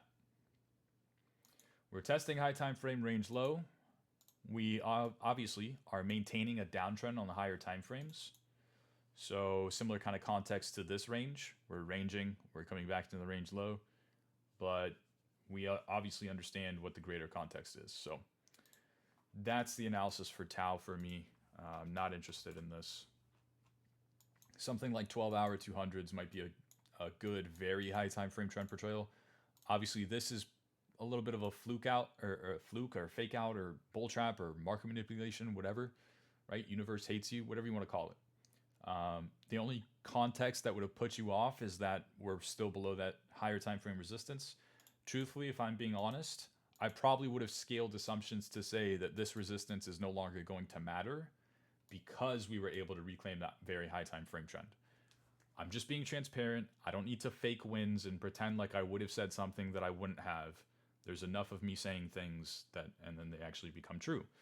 So I'm going to be honest. I probably would have been caught off guard. Not really, but like, you get what I'm saying. I would have scaled my assumptions to say this is going to happen, and then it wouldn't have. I would have been wrong. But moving forward, I still say, in hindsight, 12-hour 200s is still really good, very high time frame trend portrayal. So maybe the next time around, perhaps any like push back into range highs, we wouldn't actually target a push into range highs. Maybe we would apply a little bit of context and account for those 12-hour 200s on that kind of a setup. And then, obviously, if we reclaimed something like mid range and those 12-hour 200s at that point, again, same argument I made this time that would have been wrong. I didn't actually make it, but I would have made it. The same argument that I would have made, I would actually go and make it again, happily, and say, you know what, we probably don't stop at the range highs. We probably go higher than that. Why? Because context. Context this time, we have wind to our backs as opposed to previous times we didn't. Obviously, that wasn't true here, but it's the same philosophy that I would continue to adhere to. I like to be transparent. I want to be fair, right? I don't need to make you, or like plant this belief in your head that if you make an assumption, it has to happen. You're never allowed to be wrong. It's gonna happen. You are going to be wrong. The name of the game is whether you're right or wrong whether you're right more than you're wrong or not. Hopefully, you're making something from it, right? Keeping those losses minimal and extending those wins as much as possible in as efficient of a manner as you possibly can.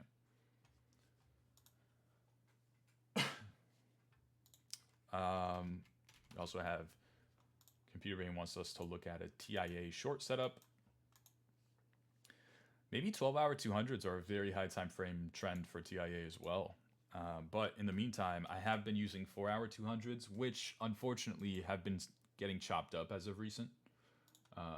Which, by the way, it is absolutely hilarious to me. I don't mean to pick on anybody, but you can see the what I call bag bias on crypto Twitter. I don't know if you guys see it.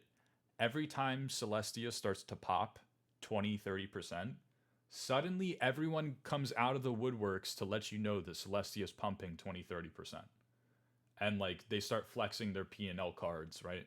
Oh, look, I'm up 80% on this Celestia long.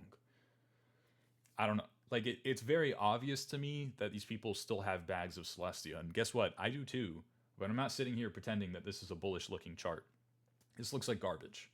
This looks like garbage on a chart. So I mean, it's downtrend amongst literally every single time frame. 4-hour 200s were a really good trend to portray that. At this point, with recent history, I think we can fairly say we should probably adapt that analysis, right? They're nicely respected historically, all things considered, but they're not really helping us too much in the meantime. So maybe we start to deviate more along the lines of like 6-hour 200s, maybe even 8-hour, right? And you can start to say, this is a much cleaner representation of what's happening. And so maybe we can start to use this moving forward. Do you see how at the time you probably would have gotten chopped up using 4-hour 200s? And then after the fact, at some point throughout that chop, you're like, okay, so maybe downtrend, even though you're still using 4-hour 200s. And then from there, once we continue downtrending, you're like, okay, what could I have used in hindsight? 8-hour 200s look a lot cleaner. And then moving forward, we'll now use 8-hour 200s. So that's going to be any high time frame short setup. At least if it's high time frame, it would be yet another. I'd be betting on a lower high along 8-hour 200s, which just means outright the short would look like this. Right? And then what's your target? As low as you want. Right? You could target listing prices, you could target new all-time lows, you could target whatever the hell you want to target. You could target these lows and say, oh, maybe it's like starting to form a high time frame bottom here. Whatever. But that is the setup that would have worked, so therefore that is the same setup that I would apply moving forward as well. And that's just me being an outright, very straightforward trend trader. If this chart were bullish, I'd be telling you the exact same thing. Right? Would I not be? I'd be saying, hey, well, we would look for confluence, we would look for this, we would look for that. We'd scale assumptions to say, well, structure probably isn't going to break because the same trend that has trended is going to hold before we continue moving higher. So, I mean, yeah, this looks like a really bullish chart. I'm pretty sure I would say, 8-hour 200s as of recent, those have been pretty good. We'll hide stop below structure. We'll look for confluence in that region. We'll target higher prices. It's the same thing. It's the same trend trading system, philosophy, all that good stuff. It's just to the downside. It's essentially in price discovery, but inverse price discovery. Yes. It's finding new lows that it's never seen before. It couldn't be more bearish. Yes. Yeah. It's pretty epic, actually. And you see people shilling this, and you're like, I wonder how much they're paying you to fucking pump this piece of dog shit. Oh man, I tried so hard. I tried so hard to be very, very loud, and like, I don't know why everyone keeps talking about Celestia. This coin is clearly underperforming. It's clearly downtrending. I really did. I made a very conscious effort. It's all there. I continue to see big accounts that I actually respect talk about it every single time that it pops. Be like, oh my god, Celestia, it's coming back to life. It's like, dude, you clearly have a bag of this that's being staked, and you're biased, and you're hoping it goes back to new all-time highs. I do too, but like, listen, I'm gonna be honest. It looks like garbage. It's downtrending, and then it continues to downtrend. So that has only gotten exacerbated. That has only gotten, we've reached to the point where actually, I would say, computer brain, this is that snowman. This is obviously, I mean, when you downtrend for months and months and months and months, and you just keep going and going and going and breaking every single level, deviating back inside of every range, you are essentially a snowman, right? You have the top part, you have the middle part, you have the bottom part. You just don't have the sticks for arms. You just don't have the top hat. You just don't have the carrot for a nose. You just don't have the charcoal for some buttons. You just don't have that stuff. That stuff's easy, right? You just got to go in the house. It takes all of 30 seconds. You just, grab a scarf, grab some sticks, grab a carrot, whatever. Look at that. Now you have a full-fledged snowman. Once we break this point, that's you adding the top hat. That's you adding the carrot for a nose. And it's like, okay, so what you're telling me is we're going to keep doing exactly what we've been doing. And now it's quote unquote confirmed, right? And technically, that's where we start to like, oh, okay, so we're in no man's land. We don't know what happens here. This can make all the sense in the world. This can make no sense because we never really traded in these prices before. Anything longer than, a couple days. So technically, this is new all-time lows. I would say as soon as you start to pass, this structure, that's really where it starts to become like more feasible. But once it starts to break this low, that's where we can pretty much bet the same way that we have that we are coming for this low, which means that we're probably going to enter new all-time lows, which means that we're probably going to continue lower, which means that the snowman is a snowman, right? But it's not a shocker by any means. We saw it happen. Again, not to claim clout. I don't care to claim clout to all 15 of you watching this. It's not going to do anything for me. Go back and watch early February streams along 4-hour 200s for Celestia. And what were we saying? Hey, it's a downtrend. It's breaking down. You want to buy this zone? Don't worry. You'll probably be able to. You want to buy this one? Don't worry. You'll probably be able to. You want to buy this one? Don't worry. You might get your bids and then some. You want to buy this one? Cool. You might get your bids and then some. Why? Because we're downtrending. You can make money by trading support levels, right? That's cool. You can make money trading supports, but you're probably not going to generate wealth, right? There's a big difference there. You're probably going to generate wealth by trading trends. At least I will. And the trend is bearish, by the way. And then look where we are. Trend trading philosophy, winning mindsets. I don't even know if you're going to get a chance at 8 hours in the near time future. Think there's a way to zoom in on this? Oh, more actionable analysis, like trying to catch the. Not like right now, but what I envision on this is that like we're gonna get a relief rally any day now.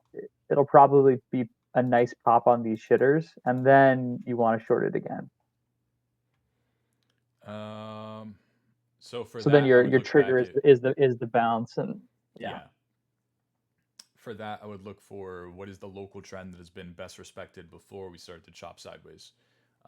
Maybe hourly 200s. I feel like you could maybe make an argument for that. Yeah, that was what I was looking at. Maybe 30-minute 200s even. And that seems to be what's been respected on this downtrend as well. So probably 30-minute 200s are what I would say is the best local portrayal. So if you're just looking for like quick short scalps, and you can honestly, I mean, if you're trading all-time highs and you find a local trend trade, you could take a local trend, have a 3% stop loss, but target infinity, right? I mean, you could theoretically. It's viable and it's justifiable. So for anything like that, maybe 30-minute 200s. But yeah, just be aware of what you're doing. I don't want to make you think that like, man, how do I get this across without sounding like a contradicting fool? Everything in markets is a rabbit hole. I cannot tell you something, blanket statement, and it's applicable 100% of the time. Listen, for every person that's out there that says, hey, we've been trending this amount of time along this trend for this percentage, why wouldn't we just keep doing that? There's another person saying, we've trended along this trend for this amount of time and this percentage. That's enough. Now it's time to break that trend, even if just for a little bit. I need you to hear me when I say this. Both of these things are true at the exact same time. It's not mutually exclusive. It is, you are the idiot that's coming in to trade the 7th test of the trend. Where were you the 1st, 2nd, 3rd, 4th, 5th, 6th? And at the same time, it worked the last 6 times. Why wouldn't it work this time too? Wait, what? Mercury? How the fuck does that make any sense? Exactly. It doesn't. It doesn't make sense. But it's the truth. You are the person that's coming in to say, Maybe I should short the 30-minute 200s here. Where were you this time? Where were you that time? Where were you that time? This time? Where were you on that breakdown? Where were you? What happened? I thought you're a trend trader. I thought this is how you're going to generate wealth. I thought this is how you scale assumptions. I thought that, right? And at the same time, it continues to work though, right? How do I know the difference between the 7th time or the 8th time or the 9th time or the 10th time? How am I going to know the difference? Well, you can't, because they all look the same, right? They're all the same retests. They're all the same price action. It's the same trend. Exactly. So why wouldn't I continue trading it? Well, I mean, you have a point, but just be aware that you're the fool that's coming in to trade at the 7th, 8th, 10th time around, right? Like, just be aware of that. Both of these things are true at the exact same time. So I'm going to give you both sides of the coin. If you take a trend trade and the trend is 30-minute 200s, lower highs, continuously moving lower for double-digit percentage moves at minimum, right, on every single retest, and it's worked 4 times so far, why wouldn't it work the 5th time? If you take that exact same trade the 5th time around, don't be shocked when you win, because it worked the past 4 times. That's the trend. It's supposed to win the 5th. At the same time, if it works the first 4 times and then after you see it work 4 times, you're like, that's been working. I'm going to go do that now. And then you go to do that. Don't be shocked if that's the time that the trend breaks and then now you feel like an idiot and now you're like, oh, well, trend trading doesn't actually work. I hate markets. Markets hate me. I should start calling bot. Like, don't, there are no shockers here. So I always go back to my example, which my mentor, fidget spinners. You guys remember when fidget spinners were the coolest thing ever? And now you can go buy them at your local gas station for like $2.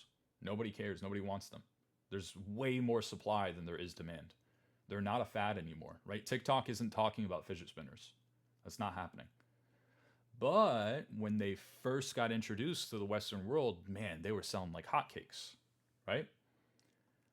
My mentor made a business and he started off with a $50,000 investment, bought a bunch of fidget spinners, saw how easily they sold out and how good the profit margins were, and decided to keep going with his business venture. He bought more fidget spinners. He then continued. He bought 50,000. He'd sell them. He'd then buy another $50,000 worth. He'd sell them. He'd buy another $50,000 worth. He'd sell them. He made $1 million in profit by selling fidget spinners on Amazon. He was the second actual FBA Amazon business to sell fidget spinners on Amazon during that time. His buddy did the exact same thing. But his buddy, instead of, 50,000 here and then another 50,000, and then we sold that, we flipped it for profit. Okay, let's use the same 50,000 to go again and then go again. And oh shit, what happens? Now you have $20,000 worth of fidget spinners. That's literally, it's like 15,000 fidget spinners. You can't sell that many. Nobody wants them anymore. Oh, well, it's okay. I still have $1 million in profit. No big deal. I'm not kidding you. This is a real story. His friend did the exact same thing, but his friend was not so lucky. His friend joined much later in the trend and also went and had a $10,000 investment, flipped it, made a bunch of money, and said, oh shit, wait a minute. My 10 grand became 25 grand. Hold on, 25 grand. Let me go buy more fidget spinners. 25 grand becomes 50 grand. Wait, 50 grand? Okay, let me go buy more fidget spinners. 50 grand becomes 100 grand. All of a sudden, though, a month goes by. Now he has $80,000 worth of fidget spinners that are just sitting there. Can't sell them. Trend broke. Nobody cares anymore. Fad has gone away. No, it's not on anyone's TikTok feed anymore. My local gas station has it for $2. Why would I buy it on Amazon? There you go. It's the same exact concept. They did the exact same thing. They took the exact same approach. They had the exact same business. They were selling the exact same product on the exact same website. 2 totally different outcomes. My mentor knew this is a fad that's going to break. Nobody actually cares about fucking fidget spinners. I'm the second business, but there's going to be 100 more doing the exact same thing. Everyone's going to want in on this cash cow. It's going to go away at some point. Let me just make the most of it while I can. And he did. The other guy, well, if everyone else is selling fidget spinners and making a ton of money, why can't I? Ends up wrecked, right? Now has a massive inventory of fidget spinners that nobody wants. Can't make it. Can't make any money from it. Real story, real application to real life. Same applicable concept for trend trading. You spotted the trend the first, second, third, fourth, fifth time around. You should be trading it the first, second, fourth, fifth, right? You should. You should be trading it then. So that when you're trading it, when it breaks the 6th, 7th, 8th, 9th, 10th, 11th time around, it's not going to matter. It's just, I'm still up 20R anyways. Why does it matter? As opposed to, well, it worked the last 5 times. Why wouldn't it work the 6th? Okay, well, you're right, but it is going to break though. Okay, well, I'm not that unlucky, and then it breaks, and then what's the outcome? As opposed to being up 20R, you're down -2, right? Big, big, big, big difference. So both of those concepts are applicable at the exact same time. They're not mutually exclusive. This is why I cannot make blanket statements, always do this, always do that. I can't. It's not true. Some way you're going to find a little loophole to contradict exactly what I just said. You'll find out in markets, everything's a paradox. Nothing makes sense. Every single thing in markets is a paradox. I think it makes a ton of sense. I mean, if you're late to the trend, it's likely going to reverse soon, and then you're caught off sides, right? It's early mover versus late mover. It's literally the fidget spinner example. Like it makes total sense. Like we're late on this trend here. Tia's been down only for weeks. Yeah. On this 30-minute. And if you look at the beauty of the moving averages, if you look at the blue and the green lines, the slope is getting less steep. It's starting to flatten out, Exactly. which I'm just now realizing. So that's probably not as bearish as it was. I'm not saying this is bullish. I'm not saying I'm going to buy this, but I think you're right. This is kind of a late trend. It's probably better just to watch this and see what happens versus Yeah. trading this. You know what's a really good, not analogy, not metaphor, but saying is it's always darkest before dawn. You ever hear that statement? It's always darkest before dawn. It's always everyone's, in the pits of despair, talking about capitulation, talking about going to zero, talking about their regrets, their feelings, what they could have accomplished during, the best times. And then right when everyone hits that bottom valley, it's the light starts to shine through. And it starts to become dawn. You can start to see the new light and the new hope. And at the same time, it's always darkest right before pitch black. It's always that moment, that feeling that's lingering in the air right before it gets even worse. Right before there's absolutely no light. At least you had the moon. At least the sun's reflection off of the moon was giving you something, right? Now it's pitch black. It got even worse.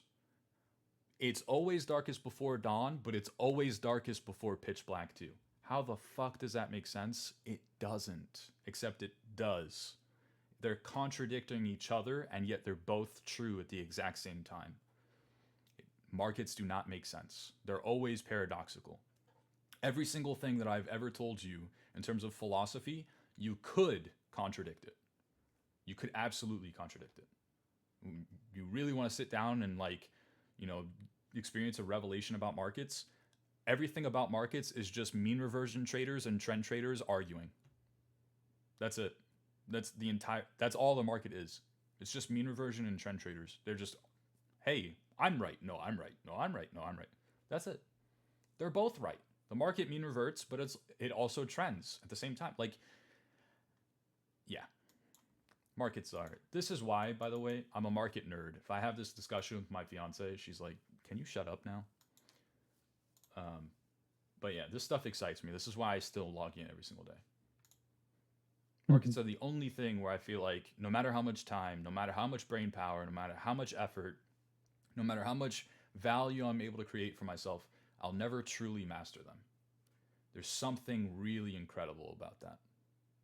I feel like I could start to pick up Hey, how can I be a mechanic? Let me learn about cars. Let me start building my own cars, right? Stuff like that. I feel like I could pick that up and learn it and start to master it. I feel like I could be pretty good at that, right? Give me 5 years. I'll master it. I'll be the best damn mechanic you've ever seen, right? Same thing with basketball. I could put in, 10,000 hours. I absolutely could. I'd be really good at it. Maybe I go D1. I could have. That. I feel like I can master things. I don't feel like I can master markets. It's something that's just everlasting. There's always something. There's always a new argument. There's always a new, presentation. There's always a new perspective. There's always a way to contradict your previous beliefs. There's always something. Is that why you need us? Yeah, to vent to you guys and have these kinds of talks? Absolutely. That is absolutely why I need you guys. I'm telling you, man. My fiance can only handle so much of it. Bless her heart. She has to hear me talk about markets. I had to mansplain. What did I have to mansplain to her the other day? I forgot what it was. I think it was rate cuts. I think I had to mansplain rates to her, and you could just tell like how disinterested she was. I was like, yeah, we're gonna buy a house when this happens and blah blah blah and the rates and blah blah blah blah blah. And she's like, wait, so we need this. So hold on, wait, hold on. Eventually, she got to the point where she's just like, okay, I don't get what you're saying. Please just stop talking to me.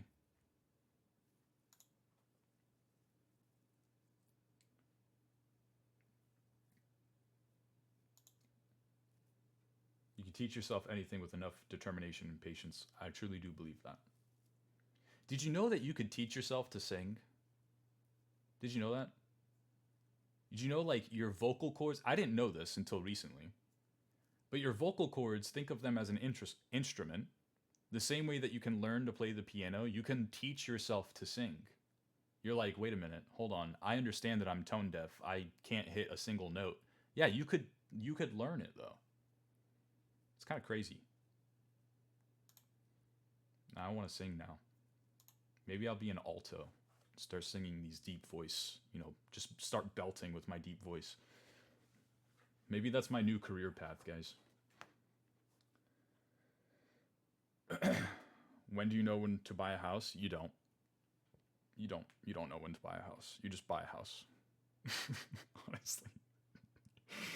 But if you can't afford the house twice over, then you can't afford the house, right? And honestly, how many people can afford a house twice over? Not many. So then you have to go, take a loan from the bank, and then you have to know about interest rates, and then you have to know you can always refinance later down the line, and blah blah blah blah. And yeah, how do you know when to buy a house? You don't know when to buy a house.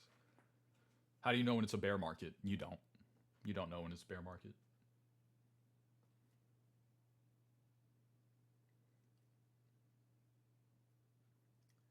Look for a high time frame trend shift and some good inflection points. For buying a house, you mean? Maybe. I don't know what data would you base that off of? Housing prices? Like actually just start drawing moving averages and trend lines on historic house valuations?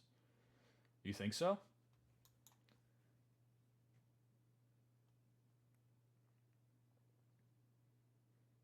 I don't know. I won't pretend that I'm a retail or real estate expert. I won't pretend. I just had to mansplain basic rate cuts or basic rates and their implication to my fiance. I mean, we're talking bare minimum, guys. To me, if I buy a house and it's the pico bottom of the house market, it's that I got lucky.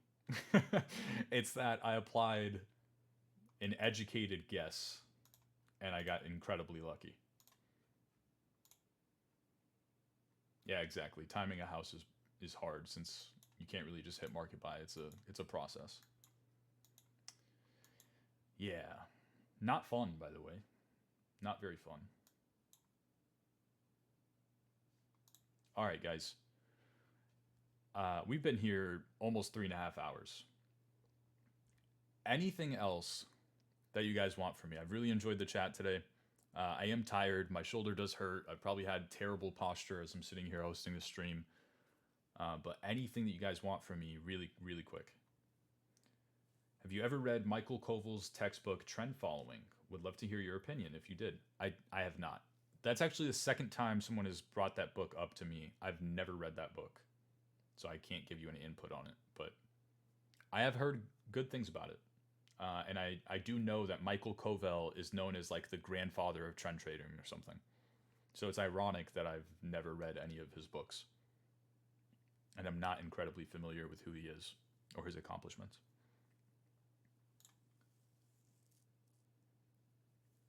That's it. All right, guys. We'll wrap it up. Much love. Thank you all for tuning in. Hope you're getting value as always. I do consider you family, so if you ever need anything, please feel free to reach out. That's always on the table. Always here if you ever need me. I'm chronically online, so take care, have a great weekend, and I will talk to you again on Monday. Peace, everyone.